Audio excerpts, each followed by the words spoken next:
The House will come to order. Prayer by the chaplain.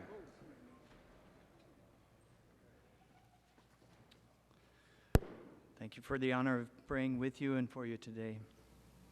Words of the Holy Father, Pope Francis, a leader who does not love cannot govern. At best they can discipline. They can give a little bit of order, but they can't govern. You can't govern without loving the people and without humility. And every man, every woman who has to take up the service of government must ask themselves two questions. Do I love my people in order to serve them better? Am I humble? And do I listen to everybody, to diverse opinions, in order to choose the best path? If you don't ask those questions, your governance will not be good. The man or woman who governs, who loves his people, is a humble man or woman.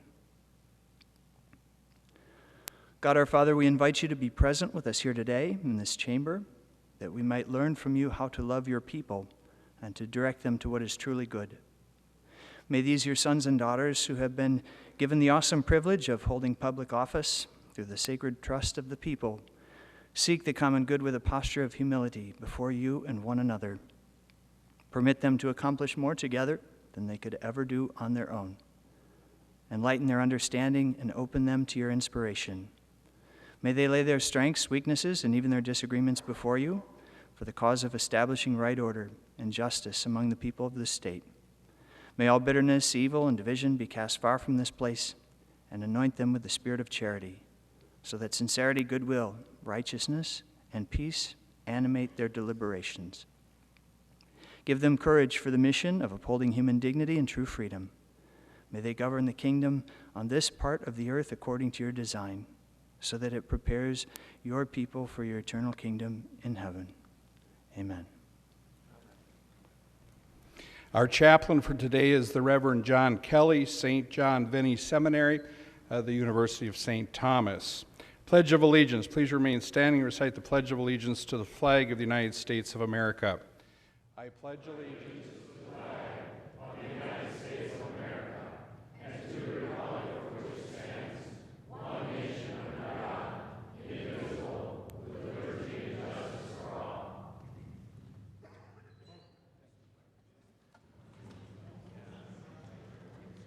The clerk will take the roll.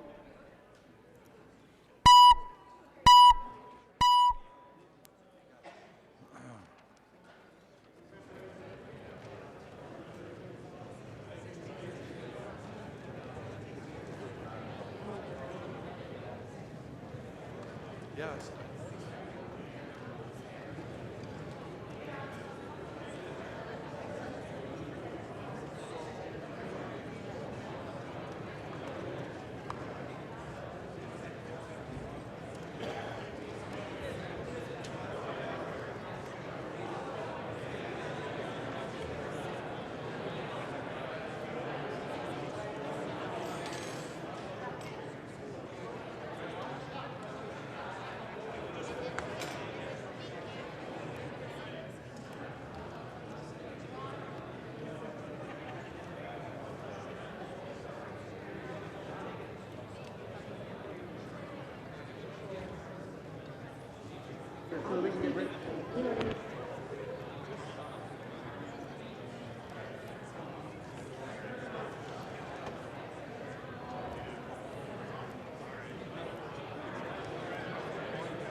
The clerk will close the roll.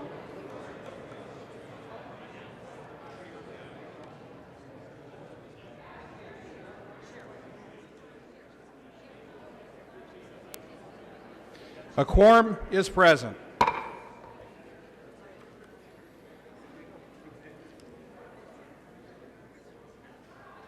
For what purpose does the gentleman rise?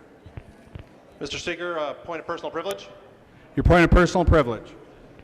Mr. Speaker and members, today in the chamber I am joined by a group of very smart young constituents from Carver County. This is the Watertown Mayor mock trial team who actually went to state in mock trial, and they came down here to join me today. So give them a round of applause.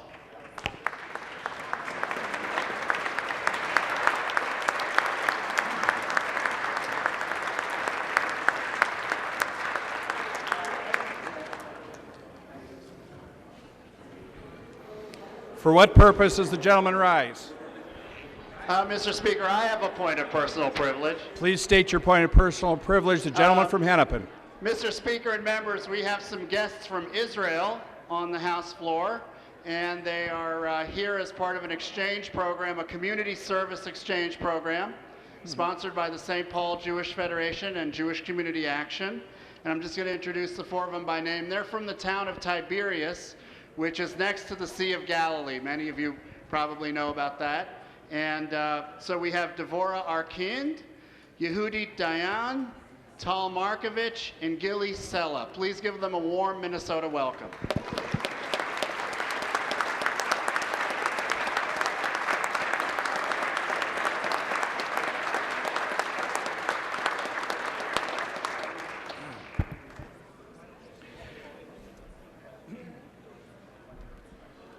Representative Anderson.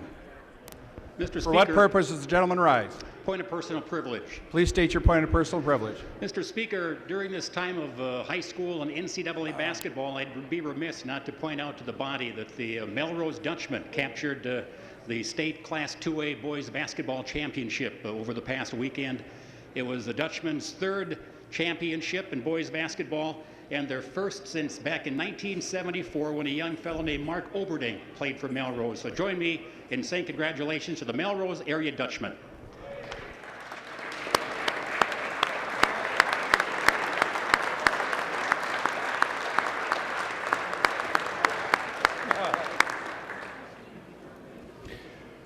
The clerk will read the journal from the preceding day. Journal of the House, 89th session, 30th day, St. Paul, Minnesota, Wednesday, March 18th, 2015.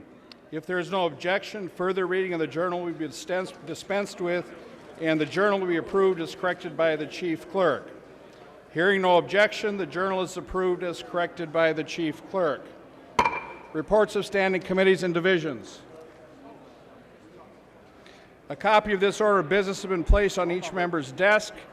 If there is no objection, the reports will be adopted. Hearing no objection, the reports are adopted. Second reading of House files.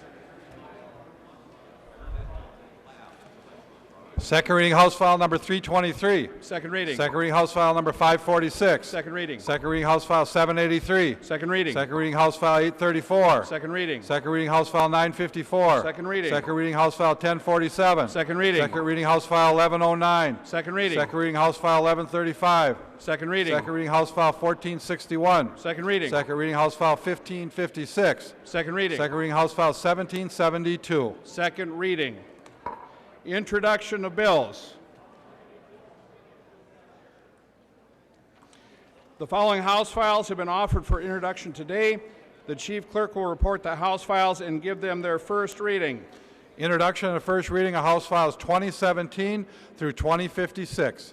First reading, House Files 2017 through 2056. Calendar for the day.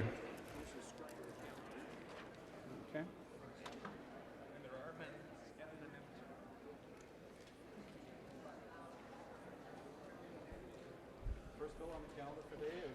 First bill on the calendar for the day is House File 841. The clerk will report the bill. House File number 841, number 1 on the calendar for the day, an act relating to higher education, second engrossment. There are amendments at the desk. If there is no objection, we will let the author explain the bill before we act on the amendments. To the bill, Representative Dettmer. Thank you, Mr. Speaker. And I'm sure you're not surprised that I have a veterans bill that also includes higher education. House File 841 amends the definition of residence. Mr. Speaker, could I have the attention of the floor? Thank you. House File 841 amends the definition of resident students, including all individuals who are active members of the National Guard or the reserve component, Army Reserve, Naval Reserve, etc., and who reside in the state of Minnesota and are active members of those components. This change would make all resident National Guard Reserve components eligible for the following Office of Higher Education grants and scholarship programs. The State Grant Program, which provides grants for the undergraduate students based on financial need. The Child Care Grant Program that provides grants for students to help over cost of child care. And also the Indian Scholarship Program provides scholarships to students with at least 1/4 Indian ancestry and qualify for the Pell Grants. With that, Mr. Speaker, I know there's some two friendly amendments that I would like to take on. There is an amendment at the desk. The clerk will report the amendment. Purcell moves to amend House File number 841, the second engrossment as follows, and the amendment is coded A5. Representative Purcell. Thank you, Mr. Speaker. Members, in talking with Representative Dettmer on this amendment, and it's very simple, just ensuring that we're extending to spouses and dependents of that member, and this would be on Section 10 of the bill. That we're just adding, we're adding in two places, member or spouse or dependent of that member, and it mirrors the language that is in the bill in subdivision 8 that you find under resident students. So, and thank you, Representative Dettmer, for working with me on this, and it's a good amendment. Vote for it. Discussion to the amendment. Representative Dettmer. Yes, Mr. Speaker, and thank you, Representative Purcell, for bringing this forward. I accept that as a friendly amendment, and please vote green on that amendment. Further discussion to the Purcell amendment. Hearing none, all in favor say aye. Opposed? Motion prevails. The amendment is adopted. There is an amendment at the desk.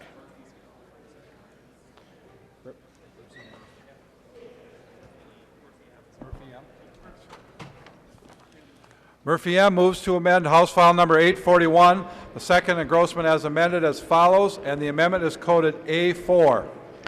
The lady from St. Louis, Representative Murphy M. Mr. Chair, I move adoption of the amendment, and I understand Representative Dettmer has an amendment to my amendment. Representative Dettmer, there is an amendment to the amendment. The clerk will report the amendment to the amendment. Dettmer moves to amend the Murphy M. amendment to House File 841, the second engrossment as amended as follows, and the amendment is coded A6.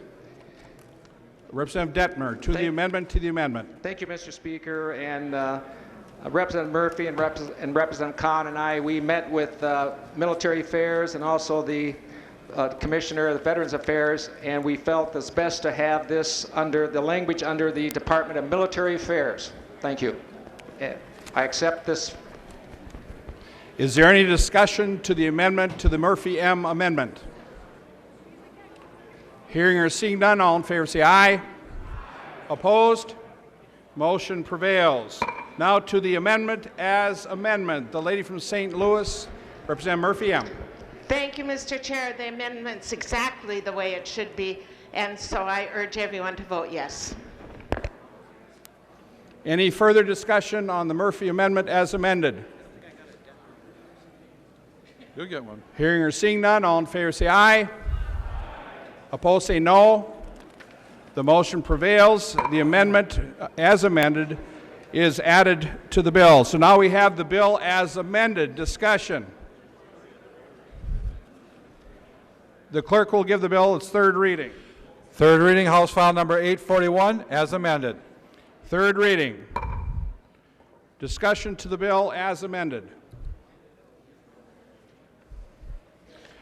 The gentleman from Hennepin, Representative Earhart. Thank you, Mr. Speaker. Will the author yield for a question?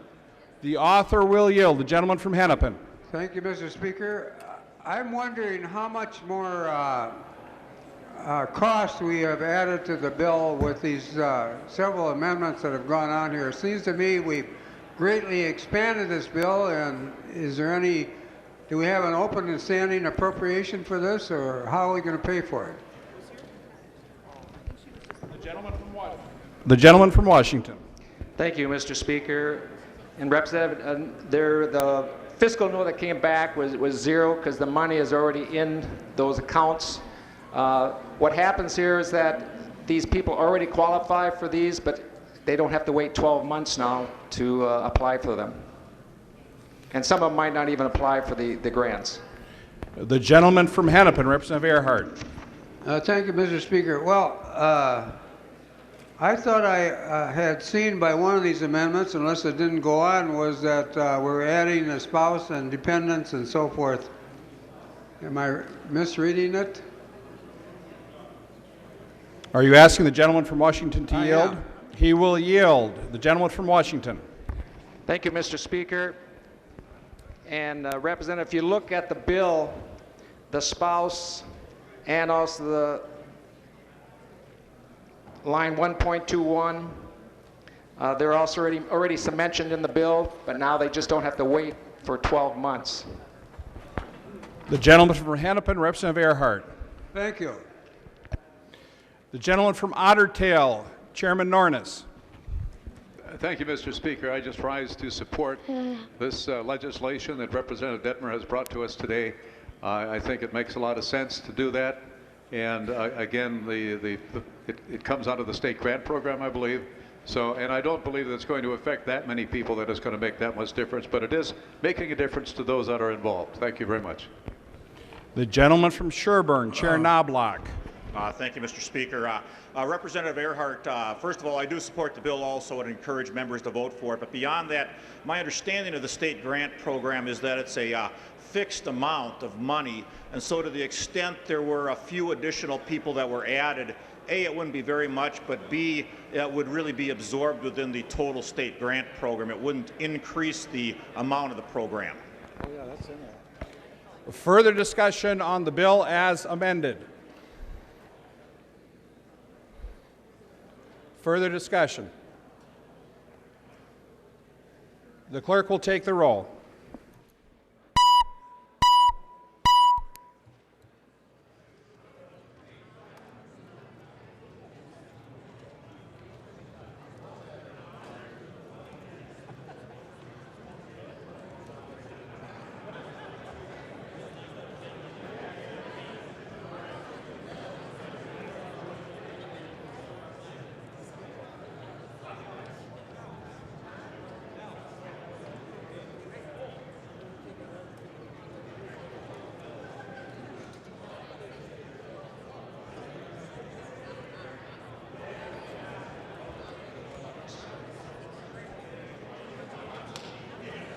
The clerk will close the roll.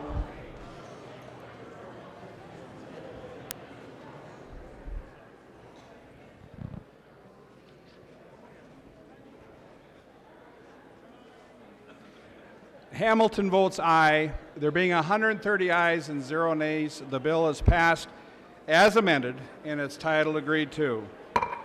The report from the Committee on Rules and Legislative Administration.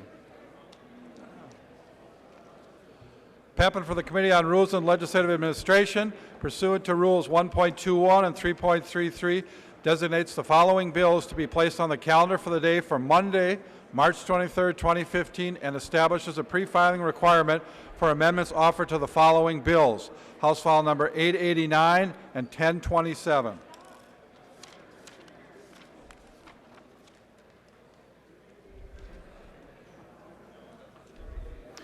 Motions and resolutions. There are copies of the non-controversial motions at the House desk and online. If there's no objection, we will take action on the motions first. Hearing no objections, the motions prevail. Announcements. Oh, excuse me. Dean Back M. up Mo- announcements. Dean M. moves that House File number 1001 be recalled from the Committee on Health and Human Services Reform and be referred to the Committee on Taxes. Representative Dean. Thank you, Mr. Speaker and members. This is a bill that deals with exemption for residency exemption for medical treatment in Minnesota. It's currently in the Health Reform Committee and it's going to the Tax Committee. I've talked to both chairs. They both very much want the bill, but I went with seniority, and you get the bill, Mr. Speaker. Thank you, Representative Dean. Mr. Speaker. The gentleman from Hennepin, Representative Thiessen. So this bill is moving out of health reform and to taxes, just to clarify? The gentleman will yield. Representative Dean. Mr. Speaker, Representative Thiessen, the bill is a tax exemption. It should have gone to the Tax Committee. It was incorrectly sent to the Health Reform Committee. It's in the committee that it currently belongs, along with several other tax exemptions for residency. So it will be heard with a bundle of similar bills in Representative David's committee. The gentleman from Hennepin. The lady from Olmsted, Representative Liebling. Thank you, Mr. Speaker. And would Representative Dean yield to a question? The gentleman from Washington will yield. Representative Liebling. Thank you, Mr. Speaker. Representative Dean, is it your intention that this bill would come back to HHS reform? Because looking at the bill, I think this could have impacts on health care.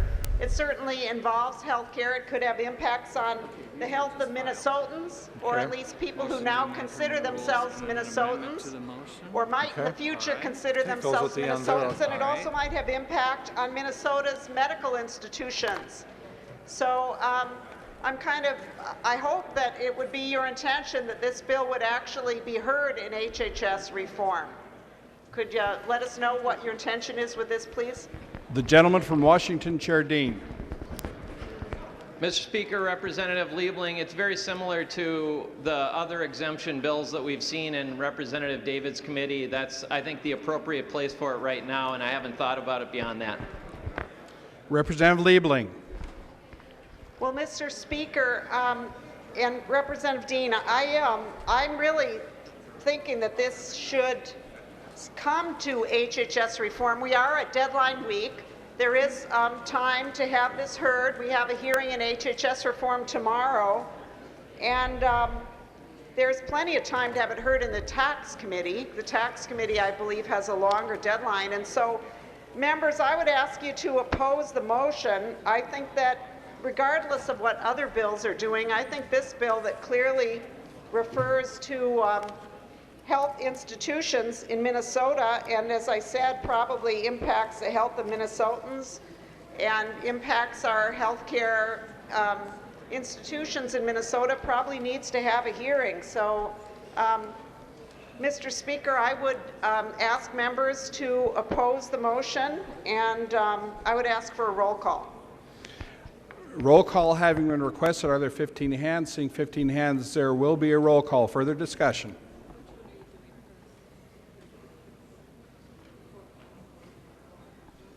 The clerk will take the roll.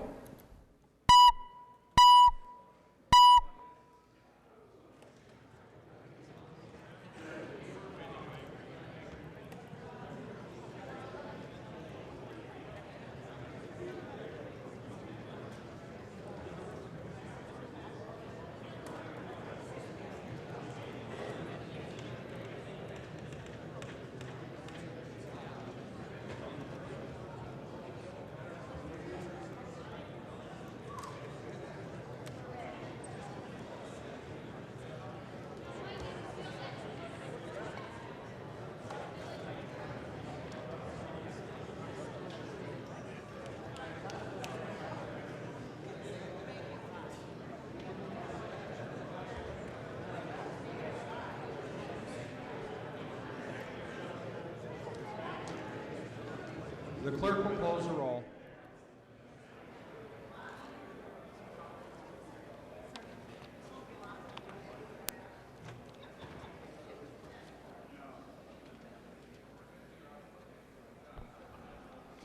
There being 70 yeas and 58 nays, the motion prevails. Seltzer moves that House File number 1542 be recalled from the Committee on Education, Innovation Policy and be re-referred to the Committee on Education, Finance. The member from Hennepin, Representative Seltzer, to your motion. Thank you, Mr. Speaker and members. Since we've discovered that this education bill has a fiscal note, I have spoken with both chairs and we agree that it should be moved to Education Finance. So I hope members will agree. Any discussion on the Seltzer motion? Seeing no discussion, all those in favor of the Seltzer motion signify by saying aye. Those opposed, no. The motion prevails. Considine moves that House File number 1669 be recalled from the Committee on Transportation Policy and Finance and be re-referred to the Committee on Civil Law and Data Practices. The member from Blue Earth, Representative Considine, to your motion. I'd like to have Mr. Speaker, I'd like to have 1669 moved from the Committee on Transportation and Policy and Finance to the Committee on Civil Law and Data Privacy. I have spoken to both chairs and they've both agreed. Discussion on the motion.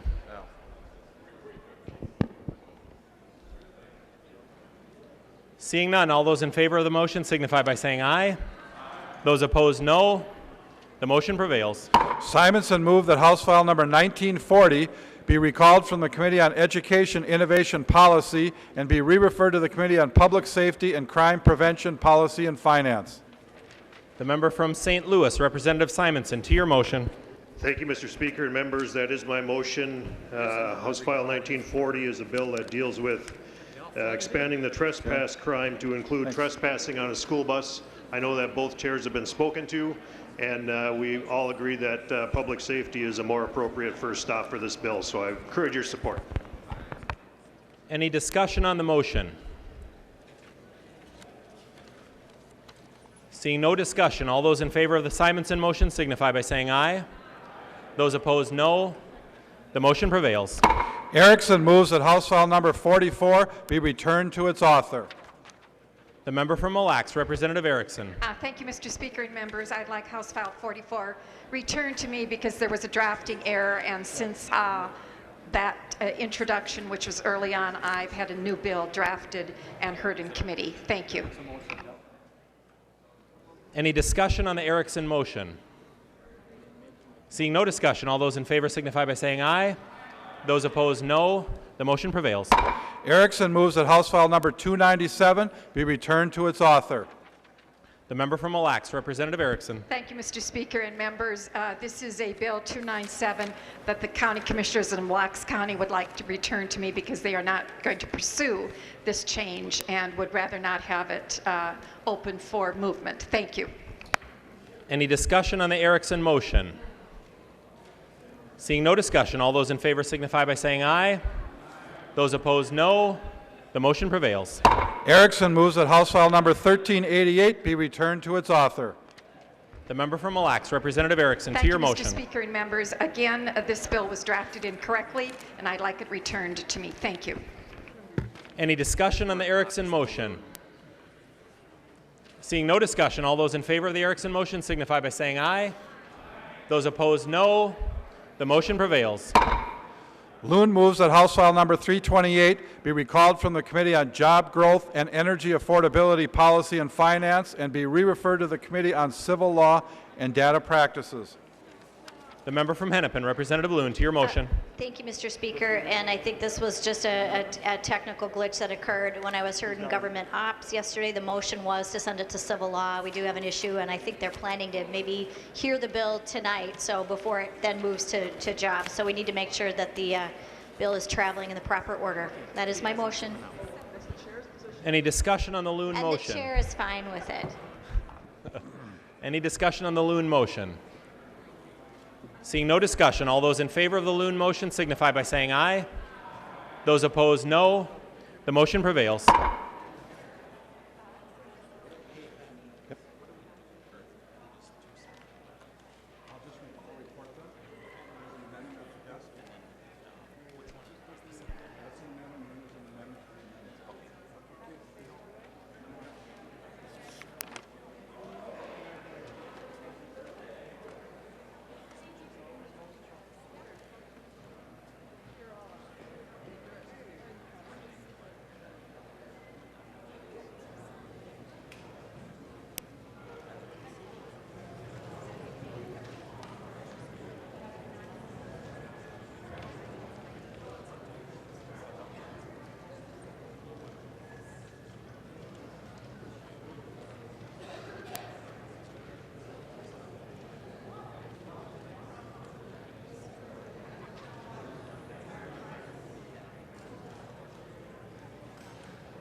Thiessen moves to amend the permanent rules of the House for the 2015-21-16 session as follows. Rule 4.04, floor adoption of budget resolution.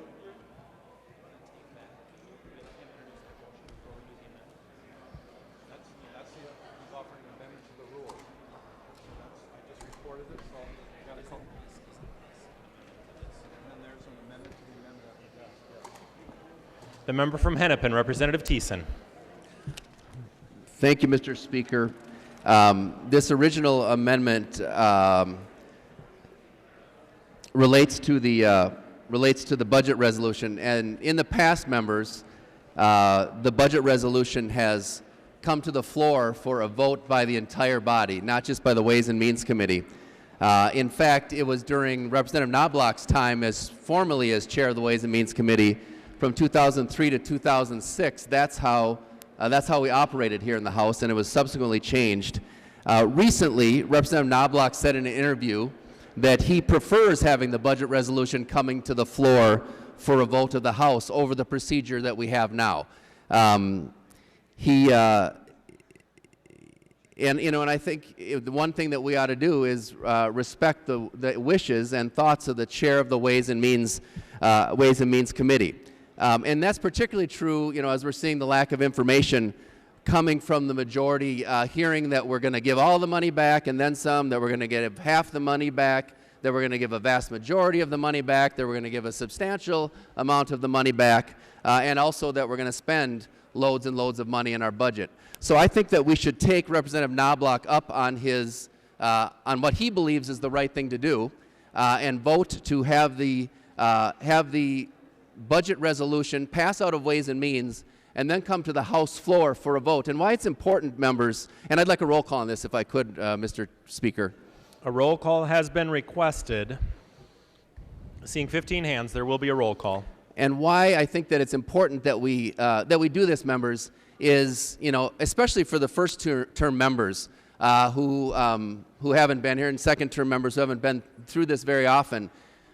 When the budget resolution is set by the high-ranking senior members of both caucuses in the Ways and Means Committee, you really don't have a chance to weigh in. You don't have a chance to talk about what you think are the priorities, the spending priorities for the state, because once that budget resolution is locked in, that's it. That's what's going to govern our debates over how much we should spend on education, how much tax cuts we should make, how much we're going to spend on health and human services. So by adopting this motion and amending our rules to allow that to come to the floor, it'll allow all of us in the House to weigh in on what our priorities should be, what our budget targets should look like, and I think that's really important. I do have an amendment to the amendment as well, Mr. Speaker. There is an amendment to this motion at the desk. The clerk will report the amendment. Mr. Speaker. Representative Knobloch, for what purpose do you rise? Mr. Speaker, under Rule 3.12, I would make a motion that the Thiessen amendment to the rules be laid on the table. Mr. Speaker. One moment. And I'd ask for a roll call, Mr. Speaker.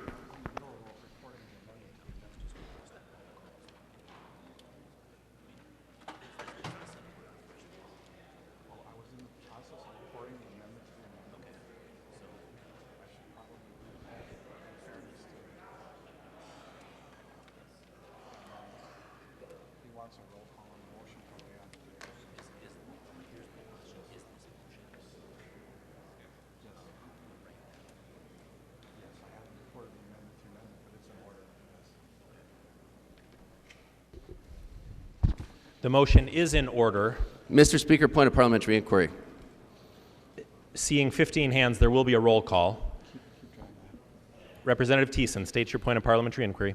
Mr. Speaker, when an amendment to an amendment has been offered and reported by the Speaker to be called up, then the motion to lay the underlying motion on the table is not in order. And correct me if I'm wrong, until the amendment is actually taken up, and you had already asked the clerk to report the amendment to the amendment. So I think Representative Knobloch's motion is not in order, but that's, I guess, my parliamentary inquiry.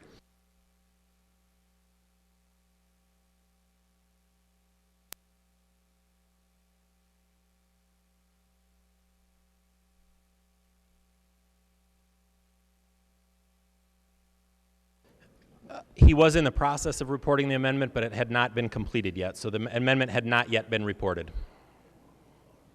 Discussion on the motion. Point of order, Mr. Sorry. Speaker. State your point of order, Representative Thiessen. What is that? I guess it's under 3.12. Well, no, it's not under 3.12.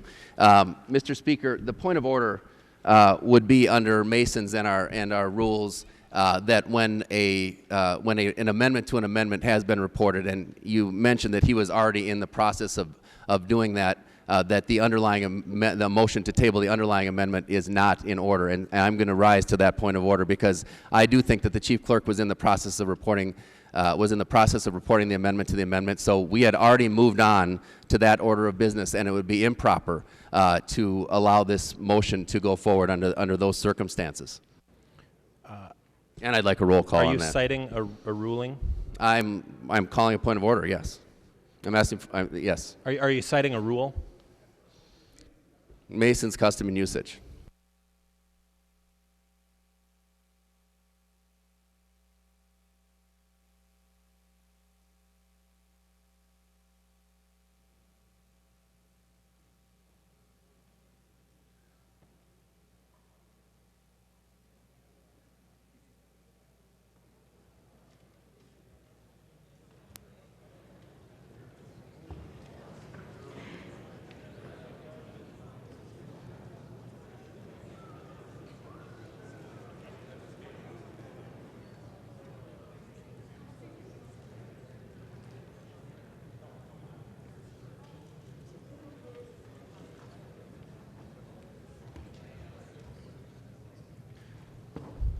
Representative Thiessen, as I had said, I had really already kind of ruled on this one, which was that process had not been completed. So my ruling was that the amendment had not yet been offered. Point of parliamentary inquiry. State your point of parliamentary inquiry. Is it proper for a member to rise to a motion when the clerk is in the middle of another order of business, like reporting an amendment?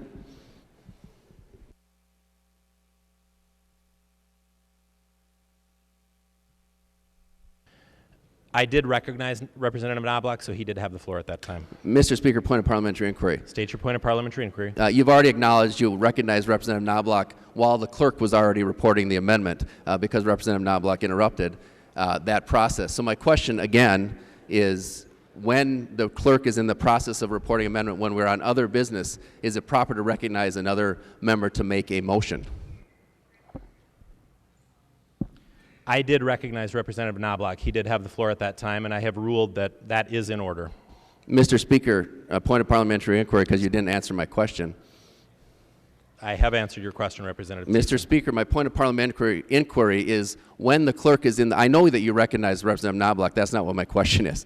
My question is, when the clerk is in the process of reporting an amendment to amendment, which is another order of business, is it proper to recognize another member, not to rise for a point of order, but to rise to make a motion? And I don't believe that it is proper to interrupt the clerk at that point.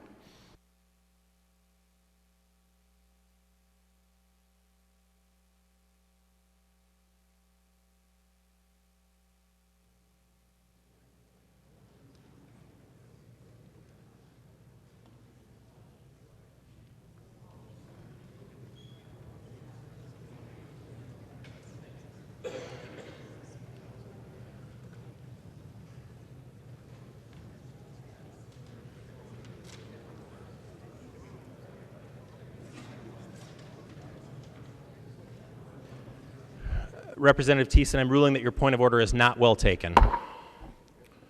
Mr. Speaker, I wasn't on a point of order. You had already ruled on the point of order. I was on a parliamentary inquiry. I have not ruled on the point of order, and I have not recognized you, Representative Thiessen. I just ruled on the point of order right now. Mr. Speaker, for what purpose do you rise? Mr. Speaker, parliamentary inquiry. State your point of parliamentary inquiry. Thank you, Mr. Speaker. You had ruled on the point of order when you found it not well founded before, and that's why I was rising to a point of parliamentary inquiry. And my point of parliamentary inquiry, again, is it appropriate for a member, when the clerk is in the process of reporting another order of business, to rise to make a motion? Is that a higher order of business? I don't believe it's a higher order of business.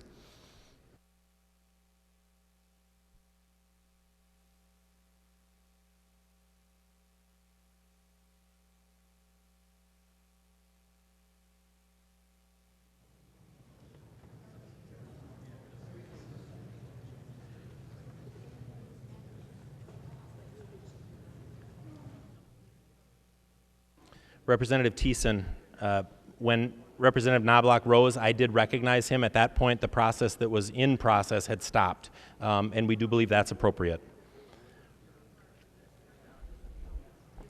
Before the body right now is a motion to lay this motion on the table. That is not debatable, although, and there is a roll call on that motion. The clerk will take the roll. Mr. Speaker, point of parliamentary inquiry. Mr. Speaker, point of parliamentary inquiry. You said that when you're in process, it's okay to interrupt, Mr. Speaker. I have a point of parliamentary inquiry, and I was standing to be recognized.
The clerk will close the roll.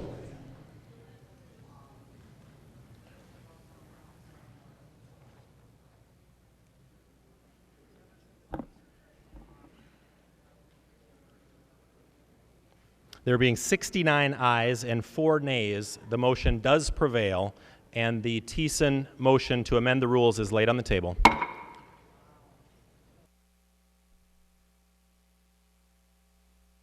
Newton moved that the rules of the House be so far suspended that House File number 564 be recalled from the Committee on Health and Human Services Finance, be given its second and third readings, and be placed upon its final passage. To your motion, the member from Anoka, Representative Newton. Thank you, Mr. Speaker. I would like to ask a roll call first.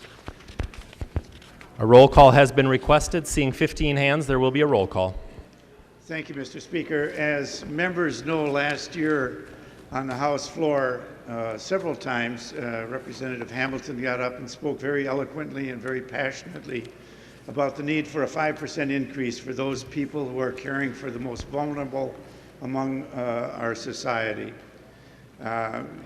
He supported my bill. This year I'm co-authoring his bill, and I would like to ask, Mr. Speaker, that we bring the bill to the floor, have a vote on it, and move ahead. I know that with some 20 authors on the Republican side and virtually everyone on this side, and I think everyone on this side of the aisle is in support of the bill, we have the votes to move this bill forward.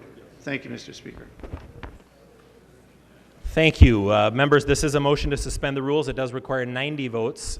Discussion on the motion. Oh. The member from Cottonwood, Representative Hamilton. Thank you, Mr. Speaker, and thank you, Representative Newton. This is like deja vu. You know, this is fun. We just switched positions. Members, I really support this bill. I guess I've been pretty passionate about this, and Representative Newton has as well. We've been working very, very close together in order to get this accomplished. It is working its way through the process, and I ask that we respect that here, and I look forward to everybody supporting this along the way. Thank you. The member from Sherburne, Representative Knobloch. Well, Mr. Speaker, members of the House, I would ask people to vote against the motion to suspend the rules. You know, one of my concerns is that if we bring this forward all alone, you've got less chance of it becoming law than if it's actually part of the omnibus bill. And so, members, I think it's appropriate this is really part of the full Finance Committee discussion, and that we reject the effort to suspend the rules. The member from Blue Earth, Representative Considine. Mr. Speaker, one of my biggest disappointments so far in the legislature has been that I was not able to get on as a co-author Representative Hamilton's bill. I strongly support it. It appears that there are enough people to go forward. They told me there was too many people on it already. So I'd really like to support his bill, and I'd like to go ahead and make the commitment to do so now. The member from Ramsey, Representative Murphy. Thank you, Mr. Speaker and members, and thank you, Representative Newton, for bringing this forward. It is awfully important, and as a member of the Health and Human Services Finance Division, along with my colleagues, we have started now to hear a number of proposals coming through that committee that are going to put a lot of pressure on our budget, and they are, of course, things that are really important. I know that Representative Schumacher is working really hard on the long-term care imperative bill. I know Representative Franson has brought forward the bill that fully funds the waiting list in CCAP, which of course costs about $270 million. We have seen bills for ending homeless youth. We have seen bills to feed hungry people. We are seeing all sorts of provisions coming through the division right now that are going to put a lot of pressure on that budget. And I know a number of people who are coming to lobby me that are concerned about what will take our priority. And I think that this body has always felt a strong sense of commitment and bipartisan commitment to making sure that we are serving people with disabilities. And here's our chance right now to make sure that that is our top priority for this legislature, by making sure that we're moving this forward now to demonstrate that it is our priority and that it's not going to get in the way of the process that Representative Knobloch is talking about, but instead that we together, just like we did with Representative Hamilton last cycle, that we put this first and that we fully fund that 5% raise for the people who are caring for people with disabilities in their homes and in our communities. And so therefore, Representative Newton, I think you're right. We should move in urgency now. We should suspend the rules and take this up and get it on its way to the governor. Thank you very much for bringing it forward. The member from Olmsted, Representative Liebling. Thank you, Mr. Speaker and members. So members, I urge you to support the suspension of the rules. This is a very important provision, and we heard this week in the Aging and Long-Term Care Committee, we heard from a very eloquent woman who delivers this kind of care. And we know most members understand how important this is. We hear from these people in our own communities all the time. They are caring for many of our most vulnerable neighbors. They work extraordinarily hard, and they sacrifice a great deal to do this important work. So in the committee, I asked Representative Hamilton if this 5% was even going to meet the needs, and although he didn't have any number for me, the impression was that it even doesn't. It doesn't even meet the needs. Even this 5%, even after the 6% increase that this same group of folks got in the last biennium, when the Democrats were in charge, they got a 6% increase. We also had to buy back a 1.67% cut that the GOP had passed when you were in charge. And now you have an opportunity to show how committed you are to doing this important work. I know that so many of you are carrying bills that increase funding for these groups of people in our Health and Human Services programs. I know that Representative Hamilton has many bills, Representative Franson has bills, many of the members in HHS have these bills. It's almost like you can't tell the parties apart anymore. So many of you are carrying bills that we would be carrying if we were in the majority. But now's your chance, members. Now's your chance to show that you really do care about this, that it isn't just all talk. So as you vote for the suspension of the rules, you are voting to say, is this an important enough issue to you to move it forward, to move it to the head of the line? Or are you going to wait until your leadership sets a target in Health and Human Services and then claim that you didn't have any power? Because once those targets are set, those of you who are freshmen, once those targets are set and your chair is going to come out with a bill, and the bill is going to not include a lot of these very important things that you are telling your constituents that you support. So this is your opportunity to say to your constituents, yes, this really is a priority for me. I'm going to vote to suspend the rules and move this bill forward and vote it through today, because I really do care about these low-income workers who are doing this work day after day and really need my support. So members, please vote yes on the suspension of the rules. The member from Washington, Representative Dean. Thank you, Mr. Speaker and members. If you truly want to have a good debate about the priorities and really look at the priorities within the Health and Human Services Finance Committee, there's not a lot of stuff there that is stuff that you wouldn't want to do. There's a lot of taking care of other people, whether it's elderly people in their homes, in nursing facilities, little kids with hockey helmets, with seizures getting taken care of in their homes, elsewhere, all across the state of Minnesota, in every single county. There's really hard-working people that are taking care of other people, sometimes volunteering, sometimes working at very low wages. We want to make sure that we are doing right by these folks, and it's true, Representative Newton is correct, that we have a great emergency in the state of Minnesota, that we're losing a lot of these folks to other industries. We need to make sure that we keep them doing what they love to do, which is to take care of other people. If you truly want to do that, let's vote to have this conversation and have a good debate about our priorities, about how we're taking care of people in the Health and Human Services Committee, and let's bring it back and do the best we can and advocate the very best you can for your constituents. The member from Ramsey, Representative Lilly. Thank you, Mr. Speaker and members. I rise to speak in support of the suspension of the rules for Representative Newton's motion.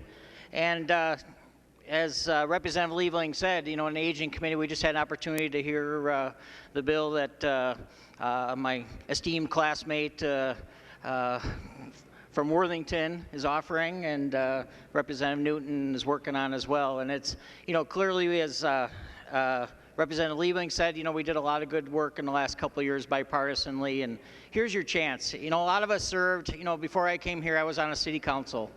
And I don't know if you ever heard what Representative Gruenhagen is. I don't see him today, but I guess he served on the school board. I don't know if you ever said that or not, but 16 years. So, you know, when you're on a school board or city council, you get a chance to, you know, so say you're having a lunch today or something, you come up with an idea, you can, a good idea, and then it can become law by the next meeting on a Tuesday. You know, we don't get that chance very often here. Here is something that we have vetted. It's had years of vetting, and clearly we've, you know, Chair Schumacher brought us down to Faribault, and we heard some great testimony there in and we know this, all over the state, there's staffing problems, and these folks are going to work in so many places. And what does that mean? A couple things. People are working short and in a situation, and there's a video that's out there right now. I challenge you all to kind of look at it. It's about Helen, and it's an elderly lady, and in a nursing home though, but it's pretty much the same kind of situation because we have the same issue there. But so what happens is, you know, they're not going to know that Helen doesn't like broccoli, for example. So you get so much turnover, 35%, I think we heard the other day, 35% turnover in some of these places, or even higher, and they're not going to know. They're not going to know their meds. They're not going to know that they don't like broccoli. I always think of that because I'm not a big fan of broccoli. So I'm hoping someone knows I don't like broccoli when I start losing it even more. But I rise to support this. I think we've all vetted it, and I think you really should support it. Just if nothing else, for Representative Gruenhagen, you know, we could kind of say it's his school board motion here. The member from Rock, Representative Schumacher. Thank you, Mr. Speaker and members.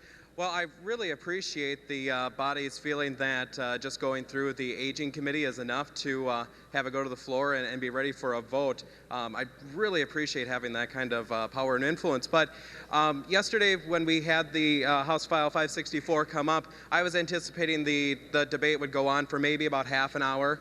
Some of our members who had later bills in the agenda were getting a little worried because we went on for about an hour and 15 minutes on this bill because there were a lot of questions about the process that this would go through. And there were questions that Representative Liebling raised about what the real need is and what is out there. And there were a lot of questions that we weren't able to answer at that point. Some of them being what kind of buckets are available for funding sources for these groups and what all impacts there were going to be with that. We don't have fiscal staff because it is a policy committee, and because we didn't have that staff available, we didn't get those answers. And so I remember very clearly asking Representative Hamilton to keep the questions of the committee in mind when it went on to the Finance Committee so that we could get those questions answered then, and would ask members to today vote no so that we can get those questions answered before it comes to the floor, and so we can have a more robust debate on it in the future with all the information that we should have. Thank you.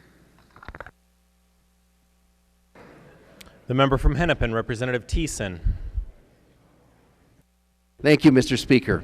Well, I would encourage a yes vote. On the motion we just previously talked about that was tabled by Representative Knobloch, most of the people in this body essentially gave up their power to set the budget targets. You gave up your power to put the $300 million that's going to be needed to fund this bill, if you really believe in it, into the hands of Representative Knobloch and the Ways and Means Committee and Speaker Doubt. I think this is your chance, at least on this narrow issue, to take your power back. If you remember last year, 2 years ago, we were facing a $625 million budget deficit. We were in the red by $625 million. And yet, we were able to fund $267 million in new spending in long-term care as a result of that. And if you also remember, Representative Hamilton rose on this House floor and others saying that there's no better time than now to take up this bill. In fact, I'm going to quote from Representative Hamilton from his speech on the floor when he rose 2 years ago and said we should do exactly what Representative Newton is saying we should do right now. Representative Hamilton said, I quote, "We need to do this, and this is the time to do it, right here, right now." It was exactly this time in the session 2 years ago, Representative Hamilton said that. He went on, and think about this, members. When we'll go back home, we're accused of just carrying the party water, towing the line, not bucking leadership at any point of time. This is our option right here to do the right thing. Well, I think Representative Hamilton, I think you should listen to Representative Hamilton, all of you members who are sitting on this floor and just voted to give up your power to do anything to your party leaders. We should vote on this bill right now. Representative Franzen spoke up and took great offense when Representative Purcell suggested maybe we shouldn't do this. She said, I take great offense at the fact that you don't believe that this is an emergency. This is an emergency to the workers. This is an emergency to the caregivers. This is an emergency to those who seek care. All of you over there who believe that we need to fund long-term care more effectively, that we need to do the 5%, just as we did 2 years ago, that should take Representative Franzen's advice and vote yes on Representative Newton's motion.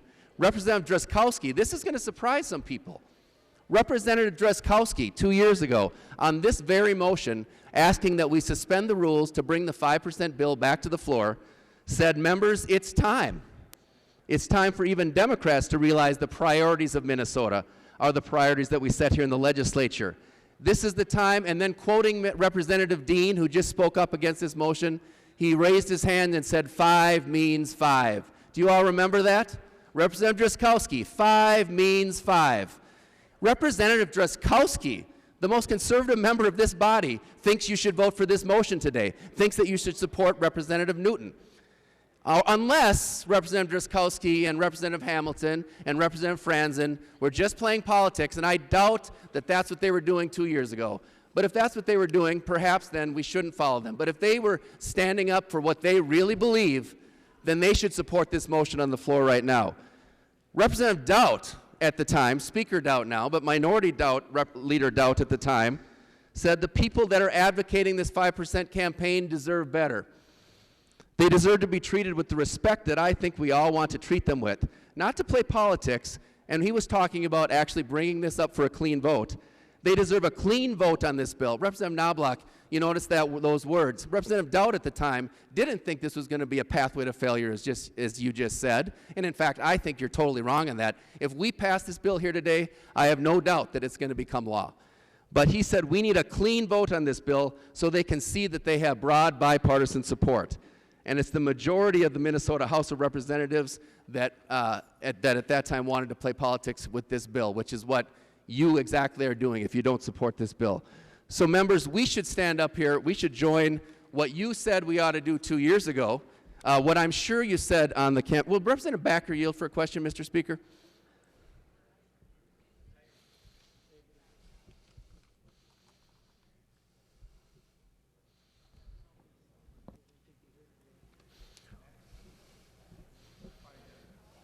Representative Backer, I'm sorry if I wasn't clear.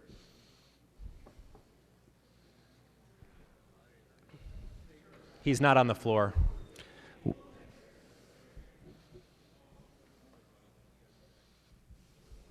He will yield. Representative Thiessen. Thank you, Mr. Speaker.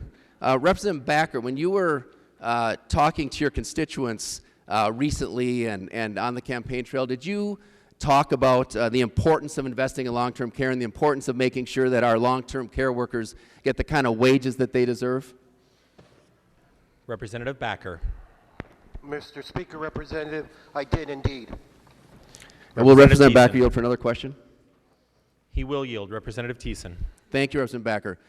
Is the money that we invested after raising all those taxes last year, in the last 2 years, was that money that we invested, the $267 million that we invested in long-term care last year for nursing homes and other long-term care workers, was that part of the wasteful spending that you accused the DFL of pursuing in the last 2 years? Representative Backer. Mr. Speaker, Representative, the wasteful spending that I talked about was the Senate office building. Representative Thiessen. So the wasteful spending was $3 million out of a budget of $39 billion. That's the wasteful spending that you're telling me that you were talking about. If that's the case, well, there was no other wasteful spending you can think of. And you certainly don't think, I suppose, that this investment in long-term care was wasteful spending. Is that correct, Representative Backer? I'd ask him to yield again. He will yield. Representative Backer. Mr. Speaker, Representative, I'm an EMT. I've been an EMT for 20 years. I get up at 1 in the morning, 2 in the morning, when that pager goes off. I'm 911 in our area. And because of that, yes, I believe that spending for seniors is important, but the Senate office building was wasteful spending. Mr. Speaker. Representative Thiessen. So I assume, Representative Backer, that you are going to be supporting this Representative Newton motion because you think that the seniors are... Mr. Speaker. Representative Knobloch, for what purpose do you rise? To a point of order underneath Section 114 of Mason's point 5. A question as to what course a member proposes to follow is not in order.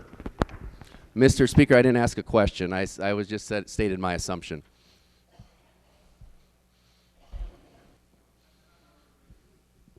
Sure it is.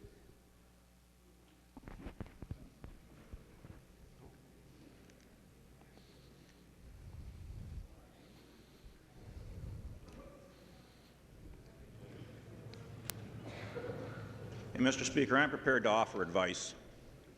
State your advice. Mr. Speaker, Representative Thiessen had asked the representative to yield. He was clearly asking him if he was in fact going to support this motion, given Representative Thiessen's supposition about some of the other positions that he had. And members, I've heard this a lot since I've gotten back. And members, it's just not in order to be questioning people about what sort of action they're going to take on a motion or how they're going to vote.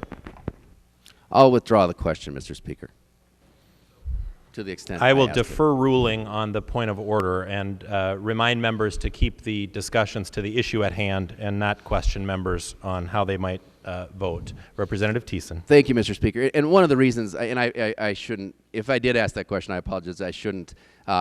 Just one of the reasons that popped into my mind is that Representative Backer is actually on this $300 million bill as a co-author.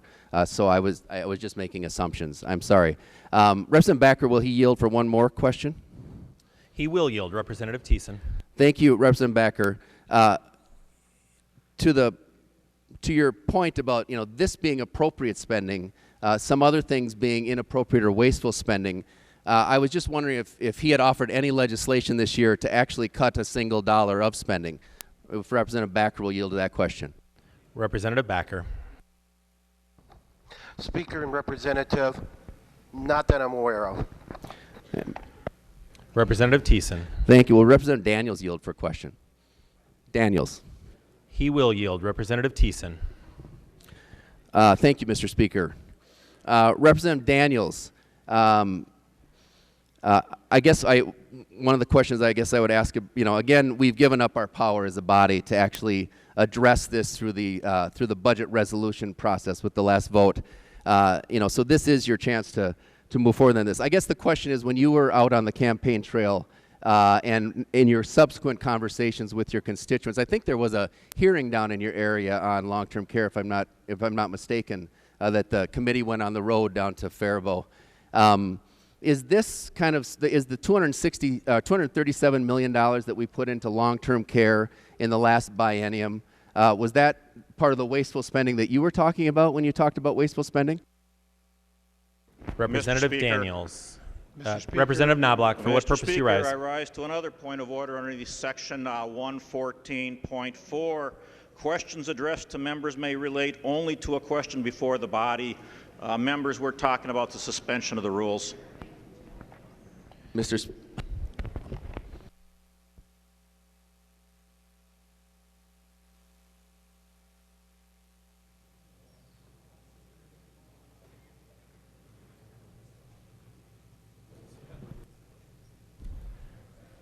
Thank you, Representative Knobloch. I will defer ruling on this one as well and remind, you are accurate, we'll remind members to keep the discussion before the motion, before the body right now, which is a motion to suspend the rules. And Representative Thiessen, back to you. Thank you, Mr. Speaker. And as I understand it, it's a motion to suspend the rules to actually take up and pass a bill related to adding 5% for long-term care, which is exactly what I was asking Representative Daniels about. So, Representative Daniels, to support the $237 million, remember, we were facing a $625 million budget deficit 2 years ago, unlike the $2 billion budget deficit that you are now, close to $2 billion, that you are now working with. And so I guess one of my questions is, so I think you just answered that you do not think that this was part of the wasteful spending. So I guess the question is, do you support the tax increases that actually paid for that $237 million tax increase that we used to, first of all, balance the deficit, $625 million, and to pay back our schools $800 million? Representative Fabian, for what purpose do you rise? Mr. Speaker, what business is before the chamber? Representative Fabian, we are on a motion to suspend the rules. It's a Newton motion.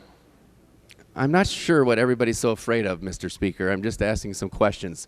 So, Representative Thiessen. Representative Daniels, again, did you support the taxes that were increased in the last 2 years in order to actually provide these wage increases that we provided over the last 2 years, after balancing the budget deficit, after paying back the schools, and making a number of investments, including all-day kindergarten? But did you support those tax increases?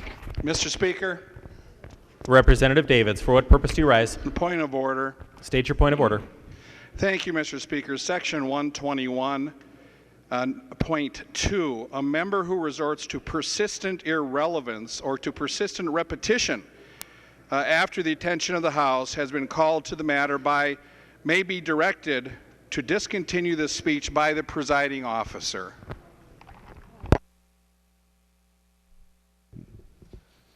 Mr. Speaker, advice, if you want it.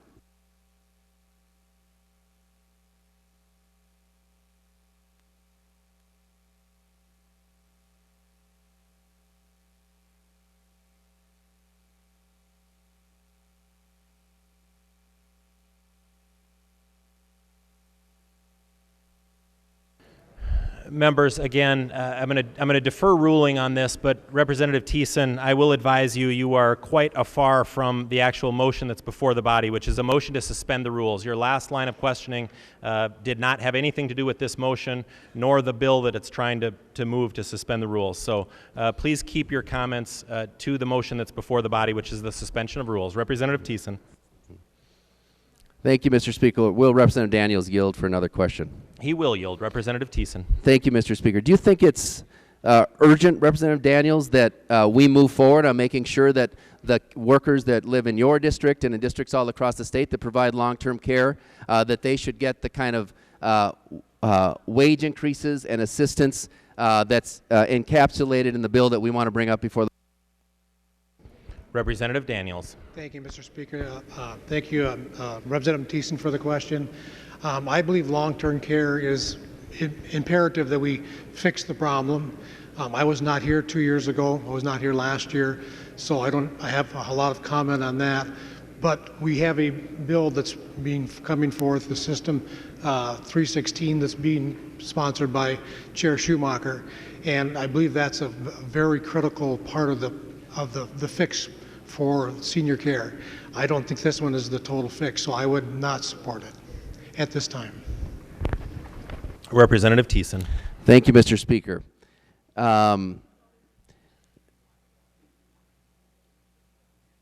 Will Representative Rarick yield for a question? He will yield. Representative Thiessen. Thank you, Mr. Speaker. Representative Rarick, have you heard from your constituents, either on the campaign trail or since, as you've been elected a representative, about the urgency of making sure that we provide enough resources to our long-term care workers so that they can perform the work that we need them really to do, and heard that they have been underpaid so far, and we need more resources to be going to those folks? Representative Rarick. Thank you, Mr. Speaker. Representative, yes, I have been hearing from constituents that funding for nursing homes and long-term care is important. Mr. Speaker. Representative Thiessen. Will Representative Rarick yield to another question? He will yield. Representative Thiessen. Thank you, Mr. Speaker. Mr. Speaker, and have you, I mean, in light of what you've heard from that, was the investment in long-term care that we're talking about here, but that we also passed, the $237 million that we passed in the last legislative session, was that part of the wasteful spending that you campaigned on in the last campaign? Representative Rarick. Mr. Speaker, Representative, that was not part of what I campaigned on. It claimed to be wasteful spending. Representative Thiessen. Thank you, Mr. Speaker. I mean, it's actually very interesting as we're going through. At least we found one portion of the spending that we did in the 2013-14 session, $237 million worth of it. And I'm assuming everybody thought we had to balance the budget and get the schools paid back, but that actually wasn't wasteful spending. And so in some sense, people were encouraged to actually increase the state budget to take care of this priority. That's what I've heard from Representative Rarick, from Representative Daniels, from Representative Backer, that there's at least part of this that was okay from the last session. And I'm also assuming there's not a lot of people, because I haven't seen any bills put in to do this, that wanted to roll back the all-day kindergarten, that wanted to roll back the investment we had made in broadband and a whole other of serious things. So I'm getting really, really confused about what I was hearing on the campaign trail and now what I'm hearing here and seeing here with regard to Representative Hamilton's bill to spend $300 million that probably won't even solve the problem, with Representative Schumacher's bill to spend another $200 million to fix the nursing home side of things. That's $500 million that two very distinguished members of this body think is needed on the Republican side of this body, that they think is needed to actually solve the problem in long-term care. It just doesn't match up to what some of the things that I've heard in the past. This, members, is your chance. Your chance, Representative Rarick, your chance, Representative Backer, your chance, Representative Daniels, and others, to actually put your money where your mouth is, to do what Speaker Doudt says we always need to do, to make our actions match our words. This is your chance to vote, to do away with what Representative Knobloch thinks is the right thing to do, because he's going to want to pinch pennies, we know that. To do all of the things that you have told your constituents you want to do. And Representative Rarick, I know from your district, because I've been up there and visited with the long-term care folks up in your district, that those nursing homes in particular are suffering, and those long-term care workers in your district are really struggling because of the reimbursement rates they get versus a lot of areas close by to them, and that they really are having a very difficult time. And I don't know if you sat down with those long-term care providers in your district and heard the same thing. I'm sure you have. But we've had lots of conversations about that. Will Will Representative Heinzman yield for a question?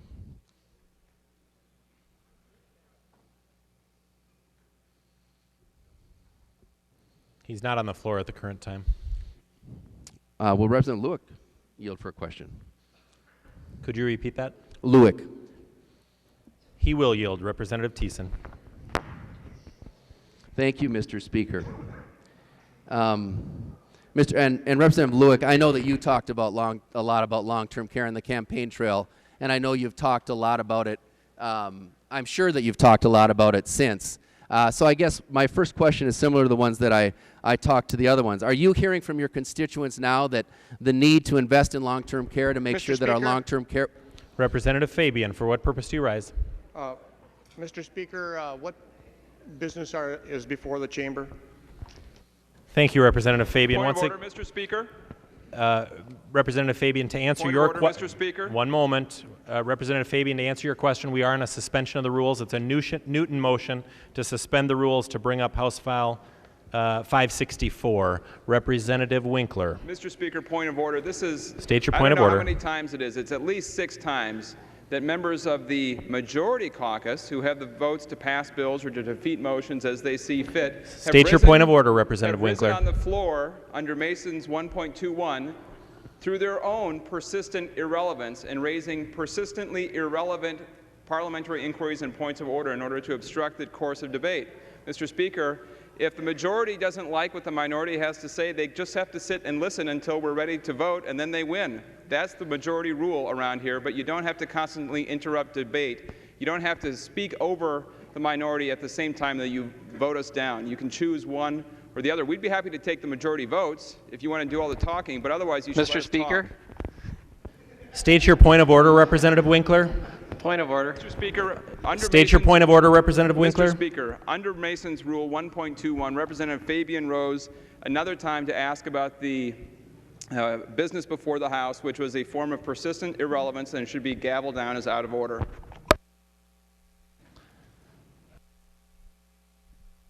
I find your point of order not well taken. Representative Thiessen. Thank you, Mr. Speaker. So Representative Lueck, and he will yield for a question, I believe. He will yield. Representative Thiessen. Thank you. So in order to pay for this investment in long-term care, which I think that we should do right now, which is a priority and an urgency for you, I know. Have you proposed any bills to cut other spending in order to pay for this $300 million investment that's very, very much needed for long-term care? Have you introduced any bills to cut spending this year? Representative Lueck. Thank you, Mr. Speaker, and Representative Thiessen. Looking for a question that's relative to the matter before us. And I'm looking for an answer that's relevant to the Thiessen. matter before us, Mr. Speaker. Obviously, the answer to that question is no. And so I guess I'd ask Representative Lueck to yield to another question. He will yield. Representative Thiessen. In order to pursue this urgent bill, this $300 million 5% campaign that everybody was so urgent to take up on I'm saying urgent too much, but so urgent to take up on an urgency last year or 2 years ago on that side of the aisle, Representative Lueck, have you proposed any tax increases? If you haven't proposed any spending cuts, have you proposed any tax increases to actually pay for this new spending? Representative Thank you, Mr. Lueck. Speaker and Representative Thiessen. I'm still looking for a question relative to the matter before us, sir. Thank you. Representative Thiessen. Well, Representative Lueck, I think this is very relevant to the matter before us. I'm surprised that you would think paying for a proposal is not relevant. Maybe, though, he's pursuing the old Republican strategy of money is magic and it just falls out of the sky, which I'm afraid we're going to see a lot of in the next couple of weeks as these budget targets come out. But I take it as a no also so you haven't proposed to cut any spending, haven't proposed any tax increases. Will Representative Lueck yield to one more question? He will yield. Representative Thiessen. Thank you, Representative Lueck. I know on the campaign trail and since you've talked a lot about how bad the tax increases that were passed by the DFL last year were, have you proposed any legislation to roll back any of the taxes that were passed last year? Representative Lueck. Thank you, Mr. Speaker and Representative Thiessen. Again, I'm patiently waiting for a question that is relative to the matter before the House. Thank you. Representative Thiessen. Thank you, Mr. Speaker. Well, I know the answer to that as well. The answer is no, because other than Representative Chair Davids, who has proposed a small rollback of the cigarette tax in a very small way, no bills have been introduced this year to roll back any of the taxes that were passed this year, which again is causing me incredible confusion because of all the urgency that I heard over the last year about how bad every single one of those tax increases were. And yet you get here and you don't do what your speaker says, which is to make your actions match your words. So I'm looking forward, Representative Davids, as your tax bill proceeds, that we'll see the rollback of the fourth tier, and we'll see the rollback of the reopening of some of the corporate tax loopholes that we paid in the last year. And it's relevant to this discussion, members, because what we've been seeing and what we want to do, what Representative Newton wants to do here, is actually do what everybody in this body, I think, has told their constituents, which is we want to make more investments in long-term care. We want to make $300 million investments, which is just a 5% and a 5% increase, which even Representative Hamilton in committee acknowledged wasn't enough to actually solve the problem. Everybody on this floor wants to make sure that we make that investment. And 2 years ago, the folks on this floor were outraged when they thought that we may not do that. Now, in fact, we did do that. We did deliver on that. But it doesn't come for free. Will Representative Miller yield for a question? He will yield. Representative Thiessen. Thank you. Representative Miller, have you talked to your constituents about the importance of investing in long-term care and the wages of those workers in your district? Representative Miller. Mr. Speaker, Representative Thiessen, I thank you for this moment. Last November, when I was elected, when I beat one of your best friends by over 10.5 points, you went and door knocked with him, and I still beat him by 10.5 points. You lost your speakership because there was about 20 of us that were elected. At that time, I was not elected as King of Minnesota. I was elected as a representative of my district, and I gladly represent that district. The problem that I have is that the mess that you made over the last 2 years as representative, I can't fix. As King of Minnesota, as it sounds like you want to be, it can be fixed. I would be more than happy to be able to roll back some of the waste that I've had to listen to committee after committee after committee. But there's a procedure that we're talking about in here. We have a rule of order that you seem to want to just run around outside of. Instead, I believe that we should follow the process of what we do here. I will be gladly to help sit side by side with you in your office and find cuts that we can have to get the spending in Minnesota in order. Until then, if you expect me to fix it all by myself, that's just not going to happen. Thank you. Thank you. Representative Thiessen. Mr. Speaker, will Representative Miller yield for another question? He will yield. Representative Thiessen. Thank you, Representative Miller. And I guess my question is, as representative of your district, are you hearing from your constituents how important it is that we invest in the long-term care that's captured in House File 564? Representative Miller. Thank you, Mr. Speaker. Representative Thiessen, thank you for that question. The people in my district are begging us to run an honest, fair, straightforward, and government with integrity. Thank you. Representative Thiessen. Thank you, Mr. Speaker. Well, maybe he hasn't heard from his constituents how important long-term care is. Will Representative Miller yield for another question? He will yield. Representative Thiessen. Thank you, Representative Miller. I know you're not the king of Minnesota. I don't think anybody here wants to be here. Wants to be that. Maybe he doesn't want to be here at this point either. You talked about working together to propose cuts to pay for some of the spending, like is in this $300 million bill. Representative Miller, have you proposed a single bill that actually cuts spending in Minnesota this time? Because you do have power to do that. Representative Miller. I am working with a couple representatives on just that. Thank you. Mr. Speaker, I apologize. Mr. Speaker, Representative Thiessen, I am working with some representatives on those cuts. Thank you. Representative Thiessen. Thank you, Mr. Speaker. Well, I look forward to seeing that. You know, we are approaching in deadline week. So, members, I think that it's very important that we take Representative Newton up on his motion here.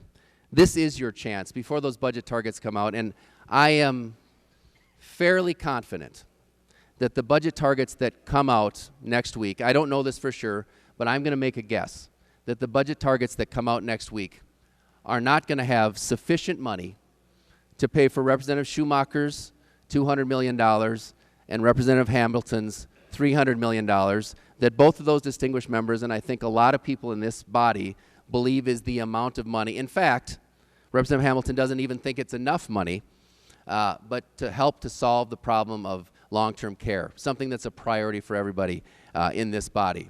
And this is the opportunity, representatives, to cast a vote, to take this up, to send this bill over to the Senate, and actually get moving forward on solving some of the problems we have here in the state of Minnesota. I think that this is absolutely the right thing to do. As Representative Hamilton said last year, we need to do this, and we need to do it now. It's our option right here to do the right thing. I think that we ought to take him up on his words. We're not facing a $625 million deficit as we did 2 years ago. Members, we have a nearly $2 billion surplus because our economy is good, because the state government, because spending has gone down, because state government has been managed in the right way over the last 2 years.